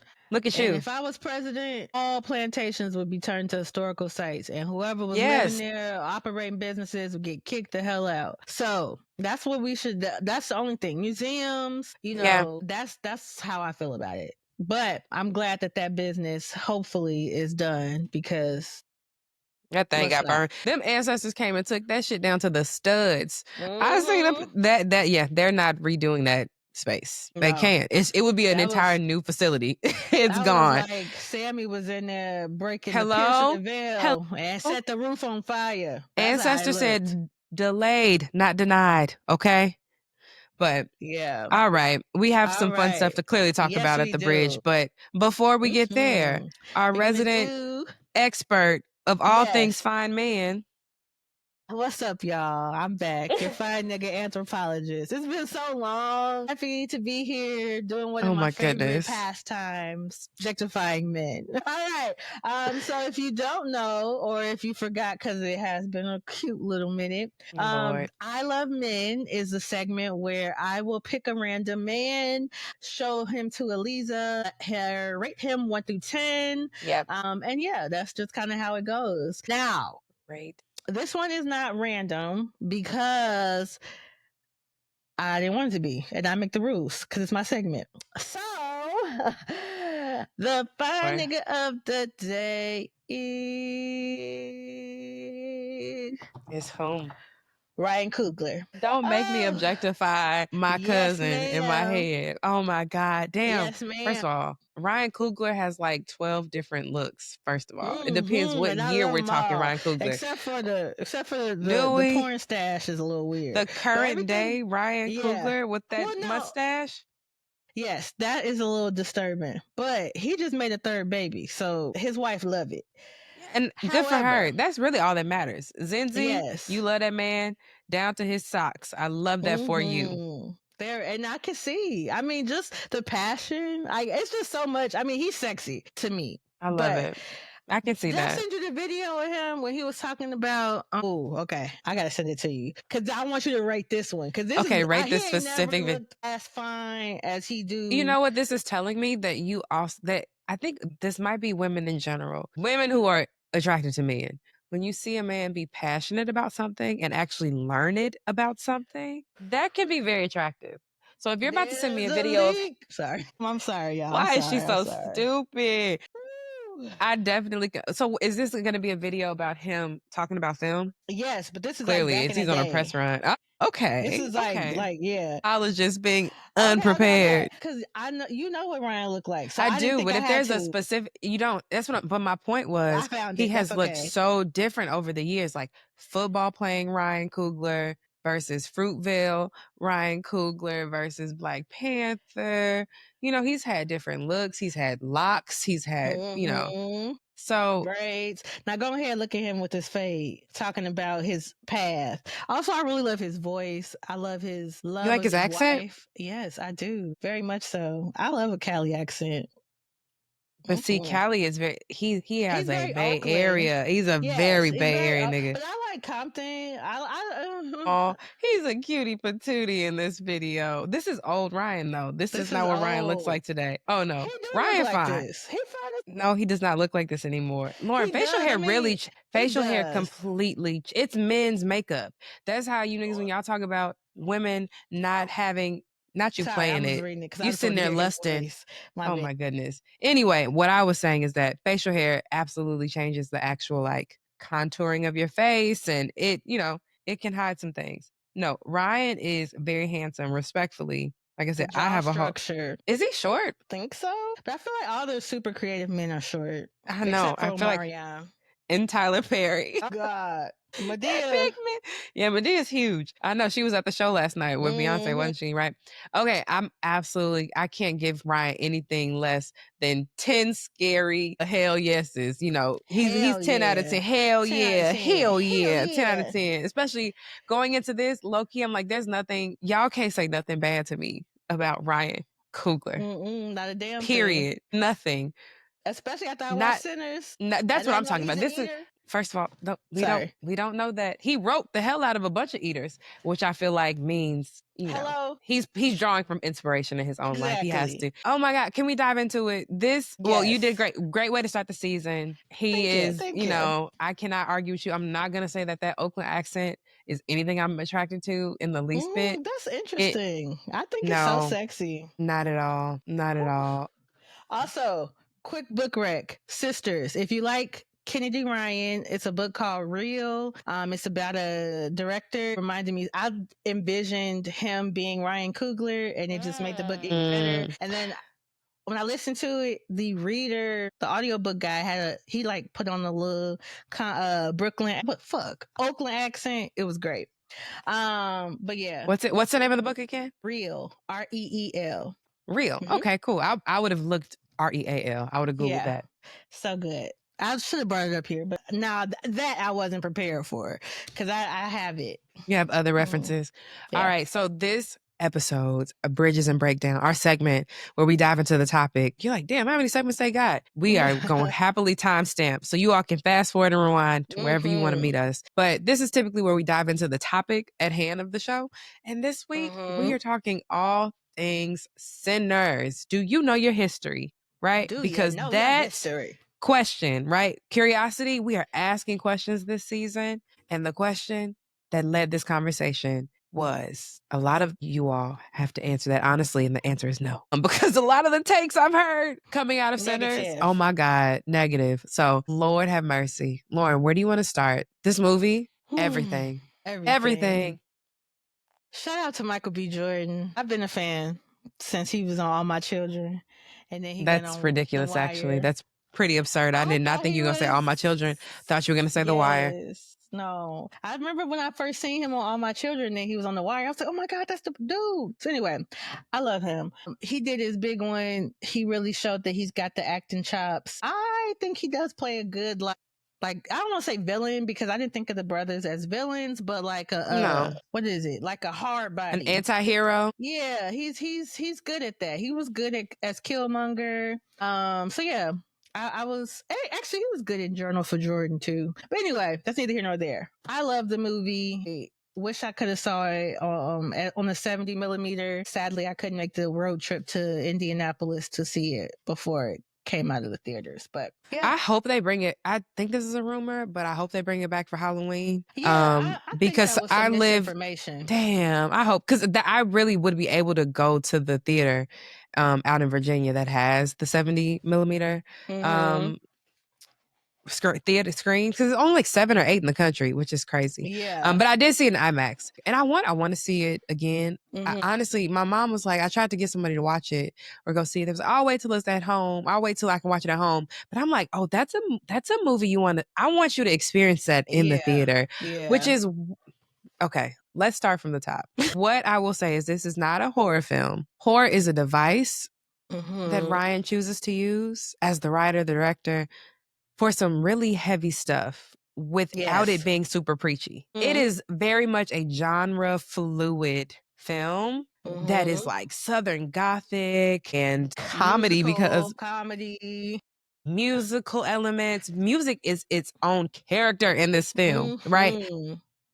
It blew my mind. And honestly, I have not been excited. I mean, it's been a hard business to get people back in the movies as of late, into the theaters, because times is hard. You don't have a lot of money, especially it's expensive as hell. It's not a very cheap thing to do anymore. So you really got to get people excited. So for them, they've at this point broke 300 million in revenue, which is one of the highest grossing, I think, original pieces of IP, right, of screenplay. So this is not a derivative of a book or something like this is out of his imagination. Ryan is printing money out of his ass because of the gifts that God gave him. And how, I'll say this, the gifts that God gave him and his profound, deep, abiding love and respect for Black people and Black culture. And this is a love letter to our people. And what I appreciate is that it was for us and it didn't explain or pander to people who were not us, but it was inviting and that everyone could go and have a good experience and enjoy this film. But there was a lot of shit you weren't going to be picking up if you did not have a deep, intimate understanding of what it meant to be a Black person, descended from Black people and enslaved Black people in this country. Specifically in the 1930s. So yeah, it was phenomenal. I mean, I actually low-key, I'm probably going to go see it this week. I want to go see it again. I might go take myself out on a date too. Same. Yeah, I'm definitely going to do it. I was going to do a book night, but I think I'm going to go to the movies instead. Because I know there are things that we missed and that I've been reading everything I could get my hands on in terms of like cultural critic, like in interviews from the cast and the crew after reading it. I mean, after watching it, because I went in blind, thankfully. I missed spoilers. I wanted to actually watch the movie the way my good brother Ryan intended me to, without any I didn't want anybody else's like words or influence like warping how I interpreted the film. So yeah, I too actually, that's like my new thing for 2025, which I didn't talk about at the top, but like I have really disconnected from social media in that I'm not watching clips of concerts. Like I'm going to see Kendrick. I have scrolled past every I don't know video. what's happening with Kendrick either. I'm so excited to see this show. And it's going to be from scratch, the way the artist intended. Before social couldn't do media, this. Yeah, so I want to get back to that. I look at some book reviews, but if they get to talking about the plot, I cut it because I think it's good to have like cultural talks and people like breaking down like their point of view, but folks are not doing the reading, they're not doing the viewing, they're just taking whoever is charismatic or talks in a way that they think is, whatever, smart or whatever they deem important and running with that instead of ingesting and like seeing whatever the work is for themselves. Yeah. So yeah, I was very happy to go in like you, sister, and be blind. Only thing I watched was a trailer. And I love that the trailer, and even that, like, I didn't know what to expect. When I realized that the film, at this point, spoiler alert, if you ain't seen it yet, whatever. Too bad. But the fact that the film happens in one day, I didn't know that. Not at all. What? I thought it was like this is 24 hours? Oh, we turned. We didn't waste no time, bro. No time. My goodness. Okay, I feel like to structure this conversation, because we also have been keeping points. You have points? Okay, let's go point for point. Where you want to start? Passing versus white presenting. Okay, that is beating y'all's collective ass. It's beating people's ass who I did not expect this concept to beat their ass. Some pretty smart people who I follow and listen to their shows. And I'm like, oh, y'all, this is 1932. Look me, I'm going to hold your hand when I say this. With the napkin in between. Mary was not white in 1932. She was not. She wasn't. And Ryan made that very clear. There was no ambiguity. When y'all said the lesson of this was to not let white people in the house or in the party because Mary's who kicked all this shit off. Mary was black. Her fatal flaw was turning her back on them white folks. White passing versus white presenting. The fact that they're in Clarksdale, right? That's where the scene was. Clarksdale, Mississippi, the Delta, Mississippi, 1932. We laugh. These are like now punchlines when we call people quadroon and octoroon, but these were real coded racial structures. If we go back, let me put my the legal eagle. Let's go back to Plessy v. Ferguson. If y'all ever looked up, and this actually, if you ever looked up what Plessy looks like, y'all, I want you to Google that man right now. Right now, we'll give you a couple seconds. Then come back here. Them crackers don't know what black people actually look like. He had to self-identify to say, actually, tricks on you, gotcha, this is proof of point. Passing is not something that black people do with black people. It is for white people because we are same. We know black people. We know people. We know our there are people I can name all of that. Exactly. We know black people. Passing is not for black people. It is for white people. And it is an active. Is a verb. It is an active choice. Do.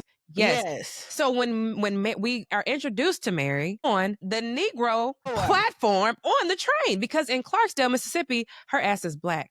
Her having a white husband, her living as a white woman in Arkansas, I think is where her husband was. Yeah. Is because you literally had to you could not even go down the street. You had to go to another part of the country to start over and be completely disconnected from your family to even pass. When she was in Mississippi, the people who knew her people, her mom and them, her daddy, her grandparents, we picked up that her mom was a midwife. What did she say? My granddaddy was half black, right? So I get that.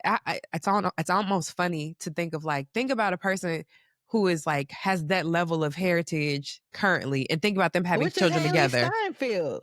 Which is legitimately what she found out was her granddaddy actually does have a black parent. So I'm not saying that Haley Steinfeld is a black person, because in 2025, no, that is a white lady. In 1932, with a black midwife mother who raised 2 Negro twin babies, the plot was there. There's also a level of just currency and literacy and what you're processing the information that's presented to you. Exactly. Because everything about that was to explain to us as the audience that she has black lineage. She is white presenting. She has white features, but she is an actual black woman in this context, in this location, and at this time. That was not a white lady. No. And if you look at some white women who were passing, use the Negro eye, you're like, that's a black woman. So I'm looking at you, Carrie Lake. I'm looking. Right. With your brown ass. I just tan. I'm Sicilian. Oh my God, that makes me They love to be fake. They love to be Mike Tirico. He is forever a joke in my book. Okay. Anywho, but yeah, so if you haven't watched Passing, I think it's on Netflix. Oh, it is on Netflix. With Tessa and Ruth. Ruth Negga. Yep. But yes, we have to learn. We have to realize passing was a political choice. It was very dangerous. The people that engaged in passing literally had to cut off everybody they knew. They'd ever know. She went back to grieve her mother and couldn't bring her husband. Now, granted, she didn't really love him like that, but that's who she had lived a life with, right? Yeah. And so to think that he could not go with her on that, she could not share that part of herself. Yeah. For her life, that is not. So even though, you see that she presents white or is being treated like a white woman, she's in her own personal hell, especially Mary, because she wanted to be her full black ass self. Where the niggas? Where the hood niggas? Mary was very much so. She was about it. My God. About it. And so I just saw on social media, people were posting Pete Wentz and what's his name? It's the dude from Outbreak the prison, the TV show. I'm surprised you're saying that that's the show you remember him from. That is Mariah Carey's love interest and We Belong Together. Yes. Duh. Well, but yes. Of course, yes. Now, people was like, oh, look, this is passing. If you know they have a black family member. That is not passing. By definition. That might be white presenting, but that is not white passing. They're not white passing. If you look at pictures of Pete Wentz when he grew his hair out and you see that afro, he is not passing. So if you cannot get it between your head that white presenting and passing are two separate things, you should just maybe stop talking about it. Yeah, maybe just go read about it. Go watch some nonfiction about it. And it's weird to now that we're in this age where people are really trying to police blackness online, tell someone who has a black parent that they're not black. It's crazy. It's just that's crazy. Because part of why we know, we talk about Drake, right? And not like us, and him not identifying with black culture. Part of being black is also, what we learn. It's our environment. So if you're saying oh, you don't look it, so you can't be black, you don't have a black experience, you don't know where them people came from. So just mind your goddamn business. And you should be trying to fine tune I don't even know, the whites trying to pass as blacks because motherfucking Sean King, that's a white man. Rachel Dolezal, absolutely not. You are so funny. Sean King has disappeared. I ain't seen Sean King in so long, but he'll be back. It's gonna be Talcum X is absolutely a white man. a white man. If I've ever seen one. But yeah, that is so interesting. It's phenotypical, but it's also rearing. It's rearing because when you even think about, like, I'm gonna do a little throwback. The black folks who was only proud of being black once Obama was president, or you like, oh, I went to this all white. Oh, the new blacks. You know, like I was the only black person in my school, and I never had an opportunity to have this cultural richness. And you get it in college because you're around a lot of black people. That's great. But imagine somebody telling you that you ain't black when you first get there because you don't. You know, like you don't have those experiences, but you're like, well, I am black because I look black. But like, no, you don't know this song, or like you can't divorce people's experience, even if it's not what you deem or even what you identify with, because it is what it is. Jody Smollett could not be Mary. My God. I saw that. People talking about a bunch of clearly black actresses. Yes, who were just light skinned with like a loose curl. That's not white passing, baby. Journey Smollett is not white passing. With them lips and that nose, that is not a white woman. A white woman does not that make. No. But So back to the drawing board. Back to school. Open the schools. Please open the schools. Next one, Stack was Mary's pimp. Friends. I'm gonna hold your hand with a napkin in between. That's so funny. You heard that? I didn't see that. No. Oh my God. They're like, oh, he was her pimp. He pimped her out to Arkansas. That's why she was mad. No. That was not what was presented in the source material. He was a pimp, but he talked about being in love with her and him sending her off to protect her and him. So to gather from that he was her pimp, and that's why he sent her to Arkansas. Y'all gotta be on dope and dog food. Oh no, I don't know if I want to hear any more of these bad takes that were on the internet. I don't know if I want to hear any more of these. I do want to hear what you did enjoy though. Let me ask you a question. Okay, wait, I got it. I have one. Go ahead. It's burning. Jonathan Go ahead. Majors was not supposed to be Stack or Smoke. If anything, his big ass would have been cornbread. Okay, people talking about what he would have brought to this film. I honestly, especially because we are reporting live from, we are girls who at one point enjoyed Jonathan Majors and I did. really was rooting for him. But when you get new information, you can make better decisions based on the information you have. It's called changing your mind, and more people should be comfortable doing that. Honestly, I don't see any added value to what character he would have played. I think that don't do that because Omar Miller. No, you know what? I actually listened to. I listened to I've enjoyed his press run the most. Yes, I've been every interview I've seen with Omar Miller has brought so much, like it's added value to my understanding of the film. He's just such a phenomenal actor. But he actually said in an interview that Ryan Coogler wrote this role with him in mind, for him. So that even could not have been Jonathan Majors. That was literally Omar's part to turn down. And I'm grateful for it because he's such a brilliant actor. Shout out to him. Funny as hell. In Ballers, he's hilarious. Yeah, that's what David loves him from. You might have been introduced to him in 8 Mile. 10 Freaky Girls. You know, what was he was in? He's been in a lot. Yeah, he has, and he always very funny. Oh, Miracle of Saint Anna. Miracle of Saint. Yes, that he had a really like avant-garde run too, with like some really heavy roles. So you know, that don't even put Jonathan Majors over there with Cornbread, because Cornbread that was his cornbread. Okay, that was his, right? Yeah, I'm just saying, who, like, as much as Ryan has been talking on this press run of how he very intentionally chose to use twins because of him being a Gemini, and then he it was some type of deity in like Europe culture or something. To be like, nah. Jonathan Majors, like, no. And I get people could have been like, it could have been fraternal twins. It didn't have to be identical. But even still, I'm very glad that Jonathan Majors that would have worked because of how they got the Italian wine and the Irish beer. Because they had to be identical? Yes, because now this is a theory. It's me putting my hat on. If you go on Spotify, they have like newspaper clippings. that show like there was these two men that were doing bank robberies before they left to go to Chicago.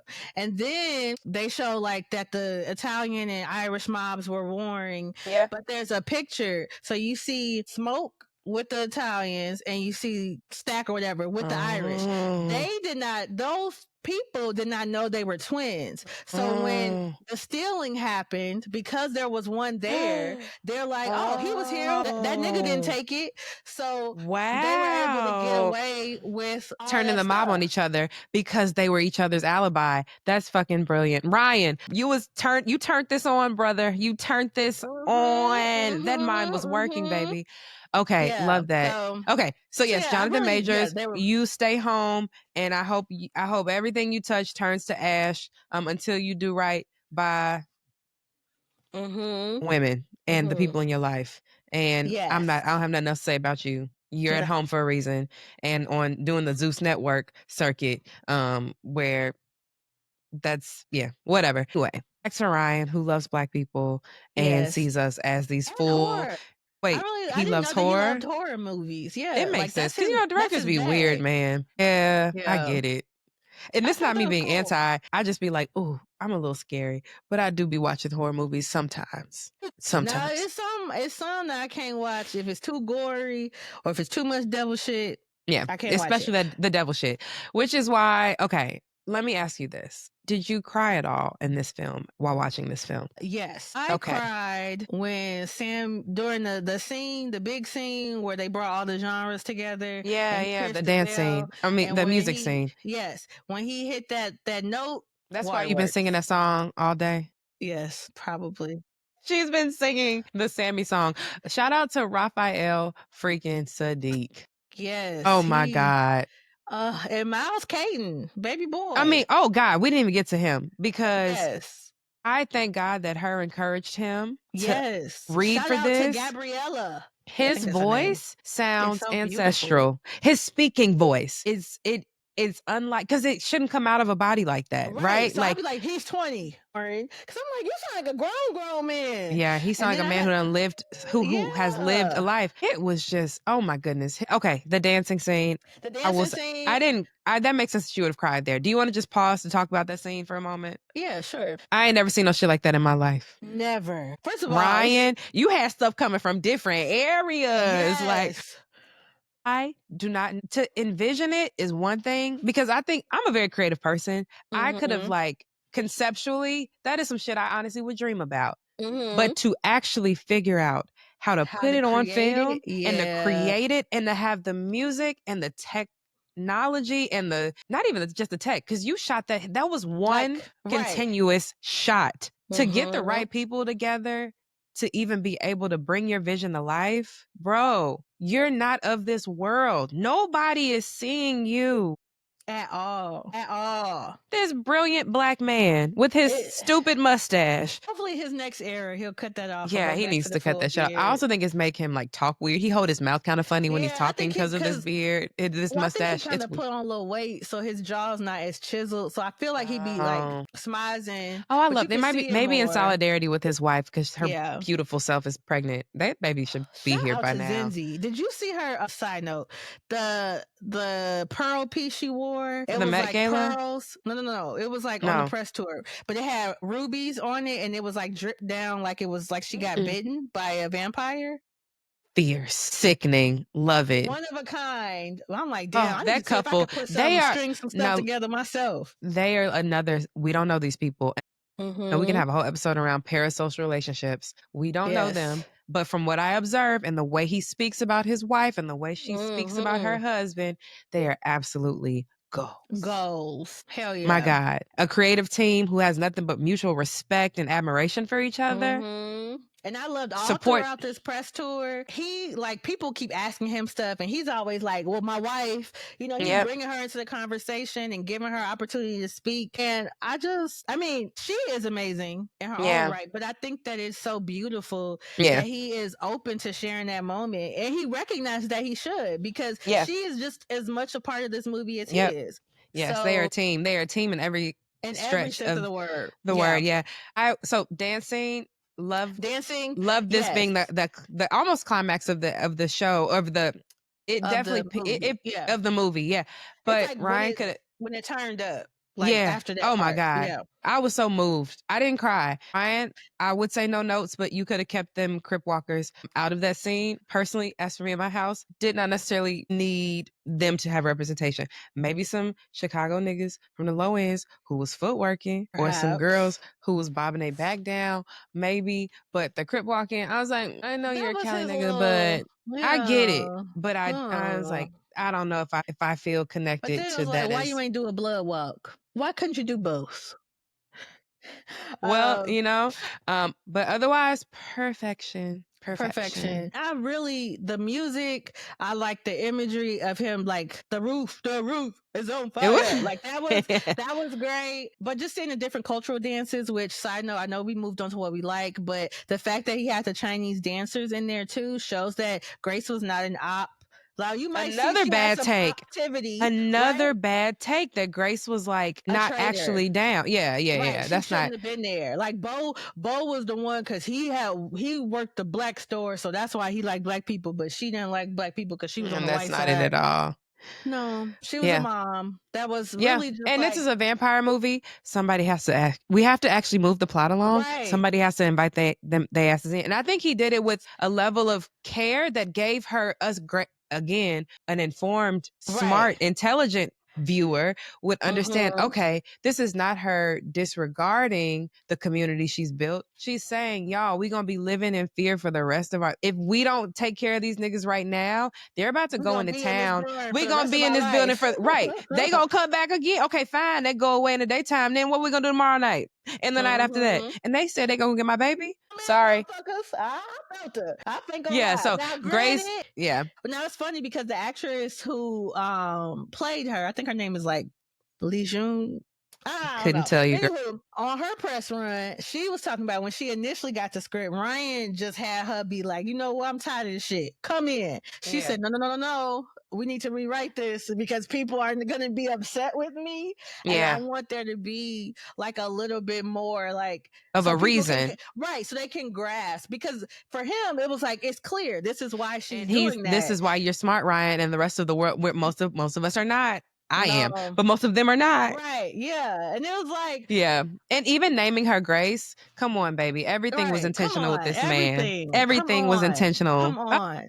my Come God. I on. love it. Get into it. And the Okay. way she went out, like I love that Yep. part too. Yep. She was like, Yep. I die behind this shit, but y'all Yep. going down. Yeah. I like Grace. Yep. But yeah, I really love vampires, which I don't know if you knew that, friend, but vampires of horror, that's my Yeah. jam. I love the lore. I was kind of surprised that people didn't know about vampire lore. Like, you have to invite vampires in. Yeah. The garlic, the Yeah. silver. So, like, I remember somebody was like, I wouldn't know what to do with vampires. I do. Been training for it my whole life. Okay. We safe with We you. safe. If That's vampires hilarious. come, I You got your us. ass know what to do. I I love know it. what to I love do. it. So I really love that. I like that it had a spotlight. I also really love that it was, the word is escaping me, but it was symbolic of how some white people can be. Absolutely. Like Again, this was like him telling this story without being preachy. There was so much heavy and like deep symbolism and so many different perspectives of like what this could have meant and should have meant. But absolutely, white people absolutely have a life sucking relationship to honestly, it wasn't even just not even just black people. Because Remnick ass, them Choctaw Indians had that motherfucker on the run. Had him on the ropes.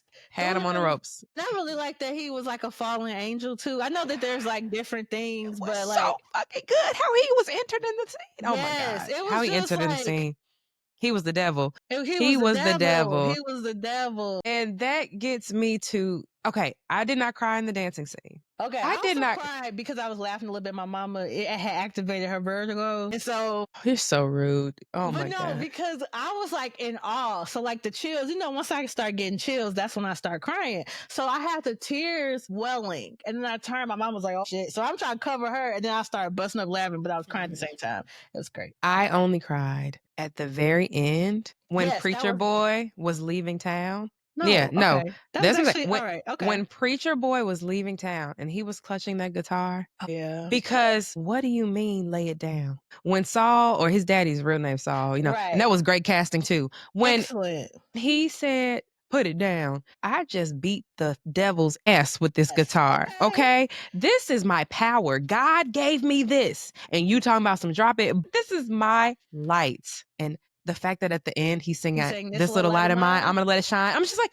y'all, Ryan, same, baby. We're here. Maki Dada, we're here. Because that guitar was his legitimate divine spiritual warfare weapon. And you're talking about the devil is using me. No, baby, I just beat the devil's motherfucking ass with this. Literally, you saying that Remnick was a fallen angel coming. That's how he is introduced to us. He is the devil incarnate. And I just beat that motherfucker's ass with Killed this him here. and his little disciples. All And of them him gone. literally Miles clutching that guitar and driving that car out of town, going God knows where.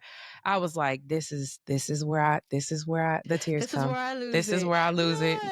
This is where I lose it. Sentimental there. I thought you was gonna say another part, but yes, that was. No, I that was- cried. That was my only the- time crying. And then you quickly see Buddy Guy in present day with the marks on his face. And I was just like, Right. oh, he done lived a full life. And It then was- naming the bar Perline. I was know. hollering. That was so sweet. I know. And look, honestly, the whole film, I mean, there were so many times that was like, Ryan just, again, cares about Black people. So it wasn't like even the violence. And this is okay. We are full, dynamic people with hopes and dreams and who laugh and have fun, even in the middle of racist, violent existence. That has been our story, the entire thread of our history in this country. Entire time. I appreciate the care. He didn't have to be overt with some of the racialized violence. I don't need a lynching scene. No. I don't need a lynching scene. So even Delta Slim's character talking about the lynching story, Yeah. I didn't necessarily. It was powerful and moving,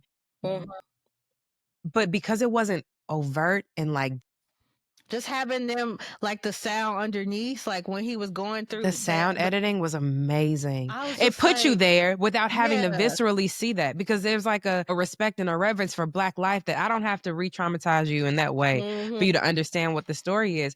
But from those cotton fields, everything about this movie, it meant something to me, especially as a little Black girl from Chicago who 3 of her 4 grandparents were born and raised in the Delta, Mississippi, right? That is our story. That is uniquely a Chicago, Mississippi connection to understanding what those people were leaving, what they were, or potentially having to be stuck down there to survive. I felt like I was just communing with my people. It just felt like I was able to spend time with my grandparents who were no longer here.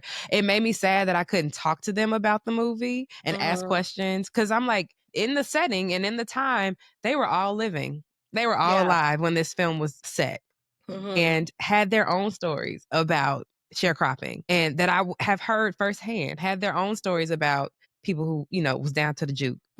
I, as an adult, just now wish I could have more adult conversations, right, with them, but they're not gone. Ancestors are still very much present. But yeah, it just felt like I got to commune with my people. And that is a very different experience with a movie than like, he made that for us to have that. But also it's a blockbuster that white people can enjoy and see and have like their own relationship with this film. But it means something. It meant something to me. It meant something to me. Okay. Yeah. So now the other scene, so Delroy scene, that made me tear up, but I didn't cry. When Smoke took off that mojo bag and killed the Klan, and then I was turned. Like, I was turned.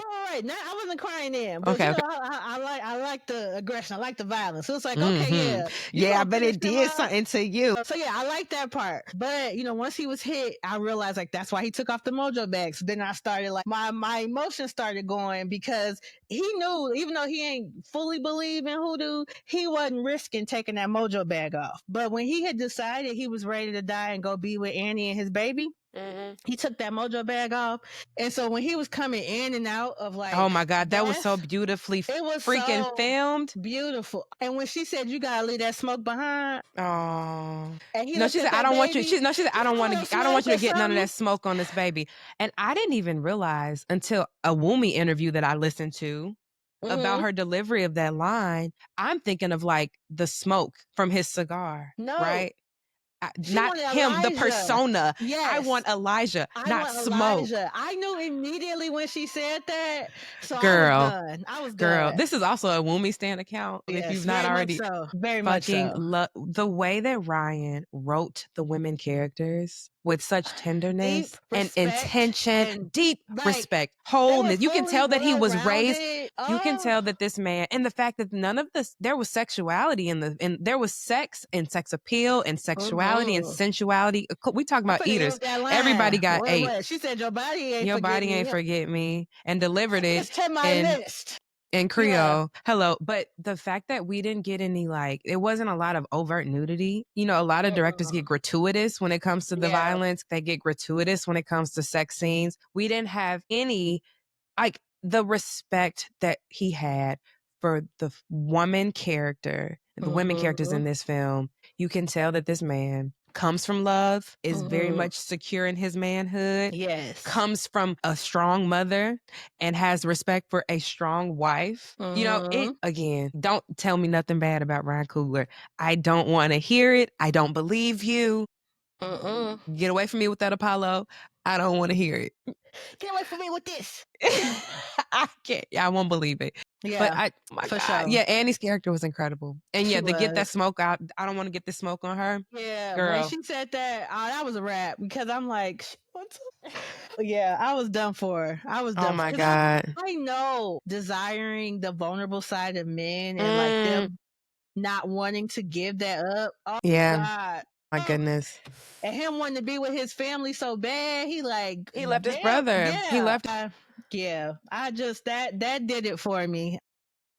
You know, I still think about it because it was just beautifully done. I can't wait to go back and see it and actually integrate so much of. Now that I saw it, I let myself again go listen to more. Like, I read so much about it. I want to go now apply and see what I've missed. You know, him having the representation, like he gave that to Zenzi, having the Chinese. Like the story of like the Chinese grocery store workers, how they were able to kind of be in, they were not black, but they were not white, right? And that meant something in the Delta in 1932. The Choctaw Indians, like where was their ass coming from?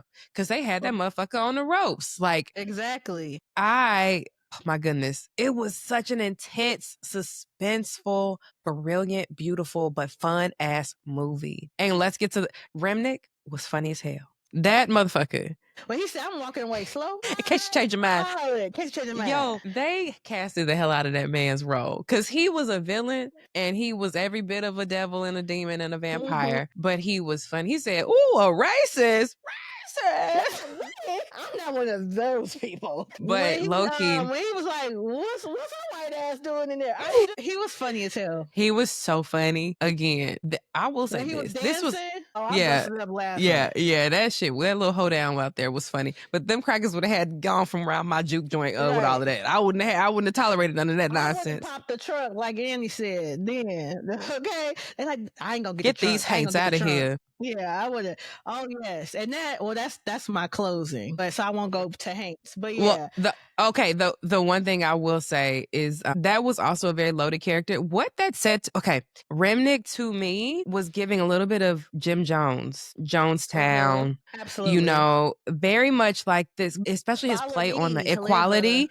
The follow me part, but the equality of like, we're all equal here. And what did Cornbread said? We're just being kind to one another.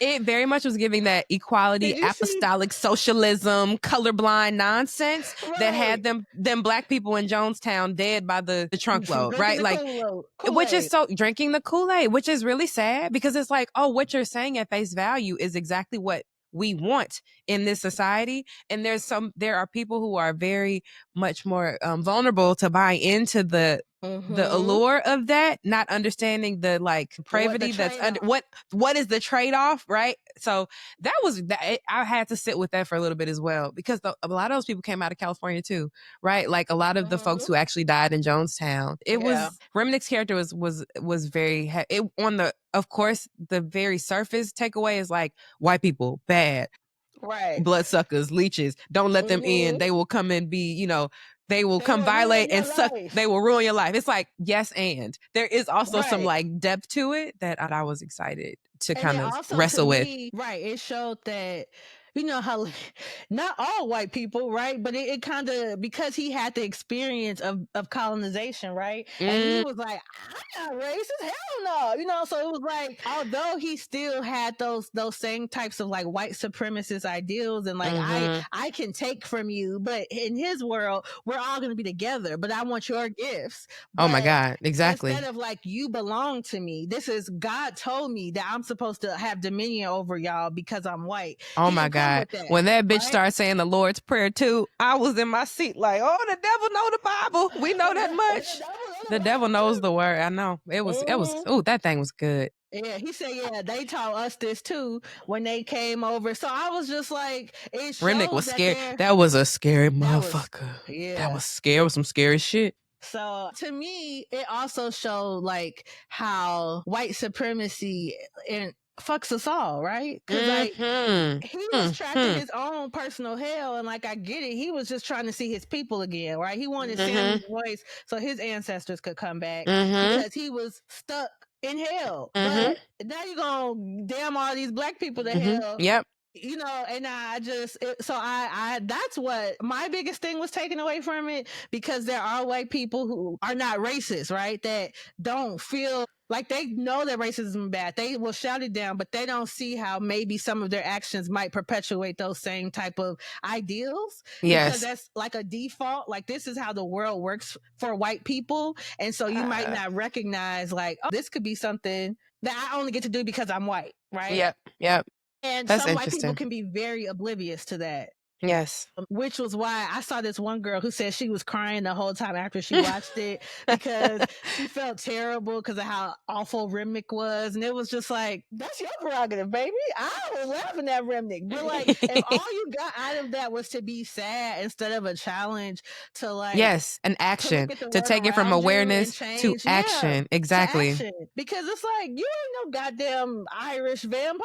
But okay, this is a hot take, and this is separate, and this might be an unpopular opinion. When white people get down to the conferences and they start doing those land acknowledgments to like, have you ever seen that happen when people be like, yes, we are in the giving honor to the Choctaw Nation, where it's like, honestly, at this point, baby, it's bragging, because unless them people about to get their land back, all you're doing is telling us what you have stolen. That's all you're doing. You don't get no fucking big piece of chicken and a cookie for saying that where we are is so, you know, that is, yes, there are a lot of white people who get very like, you know, woe is me, we are so terrible, but you have to actually transition that to some type of meaningful advocacy or action, because acknowledgement is really, we can't eat with like that. The first step. You know what I'm saying? Like, yeah, we can't really eat with that. Like, what are we gonna do next? But yeah, my bad. But that was good. And then my last little hot take, which might be an unpopular opinion. Nurse was very black for a reason, but as you all know, black people, especially, we interact with all types of people in our everyday life. So it makes sense that there were non-black people in the story, but that was like a unique richness and intermingling of cultures, but that it was always going to be a black movie. And if there are any prequels or sequels, it's going to be about black people. So if y'all want some Choctaw vampire slayer type of movies, there's a lane for that.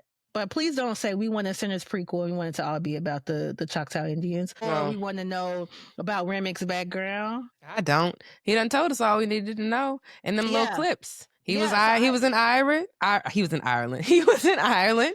The English came over, ran him off his shit. He done took a boat to the United States, ate all the people on that boat, and entered his hellacious reign all through early America. That's all we need to know. Yeah, and it's just like, I get it, right? Because it was very interesting, and it would have been cool to see the Choctaw warriors like fight, but like they also didn't nobody get the hell on like them people. Exactly. That's a word right there, man. That man tried one time.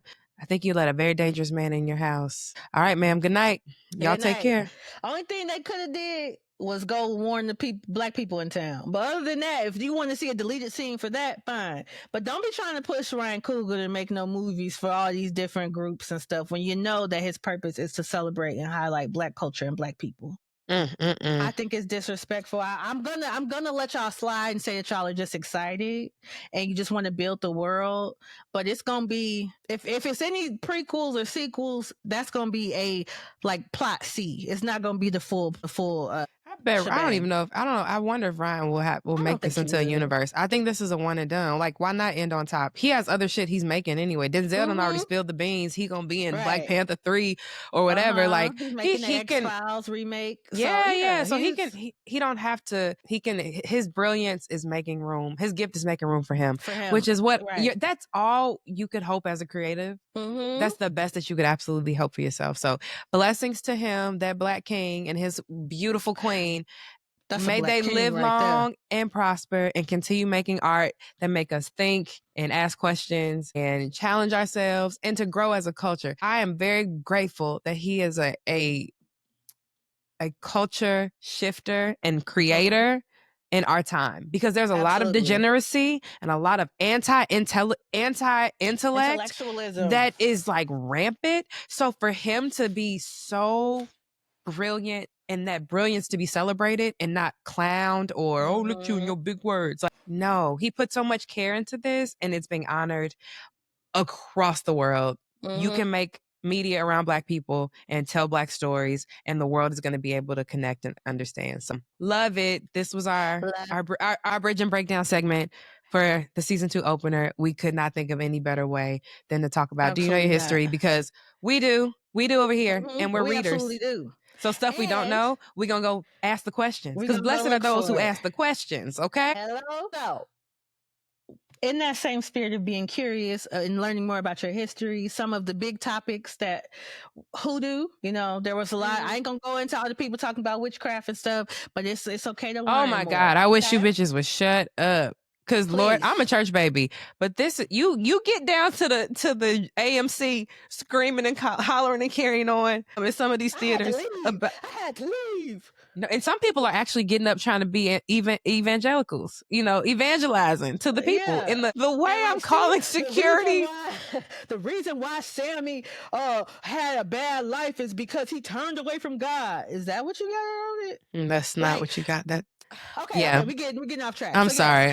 Hoodoo. The South, go ahead. Paint blue is something that I learned about. Now, I've always had even though I love yellow, but my first favorite color was blue when I was younger. I had my bedroom was blue, and I went to South Carolina. I forget when I went. I think earlier this year. It was this year. Yeah.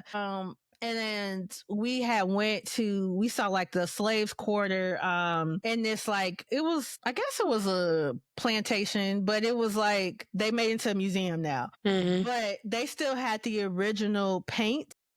And it was paint blue. It was all on the ceilings of the cabin. They had it on the outside, and that was to like ward off evil spirits and stuff like that. And there's like different shades, and like throughout the South, they'll have like on the shutters, or they'll have it on the doors, or they'll have it on the ceiling. Just feeling like, although I wasn't conscious of it, but it's like, wow, like that could be something. That might be why Black people look good in blue, right? Like there's all these different things. I was just like, oh my gosh, my connection to blue. Like, I thought it was beautiful. And with that, I bought this book when I went to the Imani Perry, yes. National Museum of African American Culture, which is in South Carolina. If you are down there, or even if you're not down there, but you're thinking about going somewhere on vacation, you should go to South Carolina. You should go to that museum. It's beautiful. But this is an excellent book. I just started it. I am trying to take my time and annotate it. So this one I'm going to read a little bit longer than I do my other books. But this is a good book. Also, we were talking about I'm going back and forth between books and movies, but The Untold Story of the Mississippi Delta Chinese is a YouTube movie. Ryan Coogler worked with the director of that to kind of build the world in centers. So if you want to learn more about that, and I thought PBS produced it. Is it not a PBS produced documentary? I It's don't on know. YouTube. I It's thought it was on a PBS, YouTube, but maybe, but yeah. But it's yeah, reputable. It's like it's an action. reputable. Yeah, Yeah, it's a reputable documentary. yeah. So that's a good one. It ain't Hidden There, Colors or whatever you niggas right? be Yeah. watching. Okay. There is a now I have not engaged with them as much now because I used to do more stuff like at my last job, but there is a company called Buku Hoodoo, and the owner of it is like a priestess or whatever, but basically she has a shop in New Orleans, but she also does like different types of events. So like people can just learn more about like the history of hoodoo. Like you don't have to go and, you know, try to become a priestess or anything like that, but it's just like learning more about the culture, and understanding why it's not like, devilish or whatever, and like its connection to African spirituality and like all of that stuff. So that's a good one. Next one, this is a very quick read. It is Crazy as Hell: The Best Little Guide to Black History. It's very, very short. It's very cute. I got it from the National Museum of African American History and Culture, but obviously in you DC. can, in DC, but Yeah, you can I'm order sure it. you can get it. Yeah. If you are not if you're like a historical fiction person, this is not necessarily, it's called The Darkest Child, but it talks about like colorism and I'm trying to think. This was in 1958 in Georgia, but Okay. it's a very beautiful book. It talks about a lot of elements of life back then. Good snapshot into time then. Uh-oh. Another one, The South to America. This is another Imani Perry book. Read this one. I'm not going to give you a synopsis. I haven't finished that one. If you don't like reading, if you like pictures, right? Like this is another historical fiction. Queenie, the Godfather of Harlem. This is around the Harlem Renaissance. This is the actual person. It's very cool. It's a graphic novel, but you still learn quite a bit. That's a good one. And then this one I just picked up, so I haven't started yet. But this is Black Futures. So it just talks about like all types of things. These are all the contributors here. But it's very important. Is that an anthology? Yes, it's an anthology. Okay. By Kimberly Drew and Jenna Worth. Even if you aren't Black, right? It's still very good to understand, because a lot of the culture, a lot of things that make America great, pun intended, is Black people. So it's important to read that. And also, please pick up physical copies, because we never know. We might have to pass these books down if they ban us, all of our history from American history that's taught in the schools. We need to be able They're to banning educate books, child. ourselves. Lord. Yeah. Oh, man. Well, Lorryn, I love that you rounded that segment out with some actual grounded, actionable things that we can share with our community, our growing community of listeners. We hope you enjoyed that segment. We always round off the show with a little bit of a PSA. A benediction, if you will. It really it's just is. our opportunity. The doors of the church to get are stuff open. off our yes.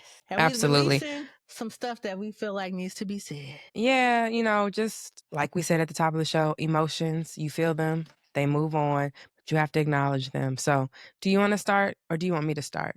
I think mine is quick. Friend. Yeah, mine is connected to this generational divide. There is okay. It's prom season. It's graduation season. I have a niece who is graduating from high school. She went to prom. I have a little bit of a tradition with my nieces and nephews who are in town. I love to get their boutonnieres and their corsages for them. I also did not know if generationally, if that was a thing that Gen Z still did. So that was interesting to me. I was like, I don't actually care if you want this. You're going to get it. You go take some pictures in it. You can take it off if you want. But they were into it, loved it, it was fly as hell. There's this really great Black flower shop and historic florist in DC that I work with them to get flowers for my wedding. I love to support Black business. So naturally, call them up, talked to them, gave them some like very specific notes that I wanted to have in these arrangements for the girls. And the day came to pick up the boutonniere and the corsage. I couldn't make it. I had to let David, my husband, go pick it up for me, even though it was under my name. Because I'm a client of record, I've been working with them for the longest. My maiden name is what is on my account. So this was all under Alyzza Dill. And my husband shows up to the flower shop. He's like, yeah, I'm here to pick up a order for Alyzza Hudson. And they're like, we don't have any record of an Alyzza Hudson. Is there any other name this will be under? And so he's like, oh yeah, it might be under Try Alyzza Dill. And this elder woman down to the florist was like, why would her name be under Alyzza Dill? That's your wife? That's your wife? Why would her name be under that? He's like, oh, that's her maiden name. He was like, and she still goes by that sometimes? Oh, how you feel about that? And they had a little kikis over, because respectfully, you ain't about to like get into it with this lady about it. But when he came and told me, I was like, first of all, Miss Ma'am, don't be trying to cause dissension in my house because your old ass has these antiquated views of what if my name still was Alyzza Dill? Because I've always said, if I got my terminal degree before I was married, that would be my name forever and ever and ever. Amen. Right? There are lots of reasons why some women don't change their name. Why some people make new names for the whole family, right? Lots of new ways to approach marriage and connecting your life to someone forever. I definitely had a little bit of salt and animosity. And my PSA is if you do have a certain opinion about how younger people are navigating like the modern challenges and differences of married life, keep it to yourself because nobody asked you. So for you to have the question to this man of like, are you okay with that? Or is that a problem? I got smoke for you. And I wish I had known who it was at the shop so I could say something next time I'm down there. Because don't be coming over here because that man could have been sensitive about that. And why are you going to send him home mad and salty with flowers that he's supposed to be coming home for us to have a beautiful evening for a prom send-off? So yeah, I had personal smoke for that lady, and it just really it ground my gears a little bit because, and why would you try to kick up drama? Just mind your goddamn business. So that's my PSA. My PSA, okay, has to do with Jaden Daniels. You know, Jaden Daniels is a football player. His mama is everywhere. Oh yeah, that's everywhere. the baby. He's the quarterback on the Bears, right? Sure. I don't know who he plays for. You don't even know where he played for, but you about to. No. Okay, girl. What did he do? What did Jaden Daniels do? His mama is always around, everywhere. I've seen that. That's typically the headline. Yes, like he was talking with Juju Watkins, and she made. They're apparently related. That's what people said, but I don't know. But even if they weren't, it's still she's always popping up and doing stuff, right? Oh no, not the Bears. I'm sorry, girl. He's a Commander. Forgive me, Washington football team. He's the black quarterback for the Commanders. Yes, okay. Young bull. Yes. So she's there, and I feel like she has always represented him. I haven't watched a lot of her interviews or whatever, but she says that she's doing this to protect him. Yeah, I've read that. That's a grown ass man. Right. It's a grown man. And she's like, these women, whatever. I have thoughts about that, but whatever. In her heart, she is trying to protect him, but she needs to recognize that is a grown ass man. He's going to do what he wants to do. And eventually he's going to tell you to kick rocks. Right. And you don't want to get to that point when your feelings going to be hurt. So like, relax. He can make mistakes, even though he is this quarterback. If you raise him properly, he's not going to do nothing that ends his life or, ruins his career. So just let him be a young adult. Now, what brings me to my PSA is that The Pivot, which is like a that show podcast, they had Dr. Umar on there, which he's not a real doctor in my book, but whatever, that's how people identify him. He was on there with the right message as the wrong messenger. He was basically saying like, she might emasculate him, which whatever. But after a while, her good-natured intentions might be negative based on how he feels internally, but also how people around him might treat him because his mom is always popping up, messing up things. And he was like, he didn't want his little snow bunny drivel and all that crap he be talking about. But essentially, he was telling her she needs to chill, right? Which is what I feel like most people are at the point, like, this is a grown-ass man. You're going to have to let him grow up sometime, mama. Like, you could be there, but yeah, you don't have to be seen every time. Debbie daddies can't tell anyone how to parent, okay? You need to sweep Facts. around your own porch, and you There need you to figure go. out how to be a better parent to your children. So, although I agree that perhaps she could, play the background a little bit more, because Jason Tatum, his mama there, she tell him how much money he can and can't have, and she makes sure Oh, he wow. has investments. Yeah, but That's he's funny. super close with his mama. But like, his mama does a couple interviews every now and then talking about it, and he'll talk about it too. But like, she's not everywhere all at once, so it's okay. You got him here. Let him thrive. But yeah, no, Umar, you have a girl that's trying to talk to you, your child, over the internet because you have blocked her and refused because you think that she's trying to get retroactive child support or back child support. No, you can't tell any mother that has been raising their child how to parent. Also, in general, people need to stop giving folks unsolicited opinions, criticism, especially like, you can have your own thoughts, but putting it towards the people, like Kerry Washington just said, like, I don't respect what you have to say unless you are living the life that I desire. And I think that's how everybody should kind of operate. But also, look, don't say shit to people if they're not asking for your opinion or any type of giving negative, unsolicited advice. Yeah. It's too much because people are emboldened because we do a lot of it through social media. Yeah. So you can't get popped in your mouth, but you need to stop. You need That's to funny. stop. I love that. Please stop. All right. Well, that Oh, wraps it yeah, that's up what for the this. PS is. Yeah. Stop. I Please forgot to stop. say that in the intro. Yeah. There we Sorry. go. I'm getting Please back into stop. the swing of things. Getting back into the swing of Yeah. things. Well, we have kept you guys for a very long time. Hopefully you enjoyed this Mhm. episode and look forward to the Yes. season and coming back. And we will be back soon. All right. All right, y'all. Holla. I can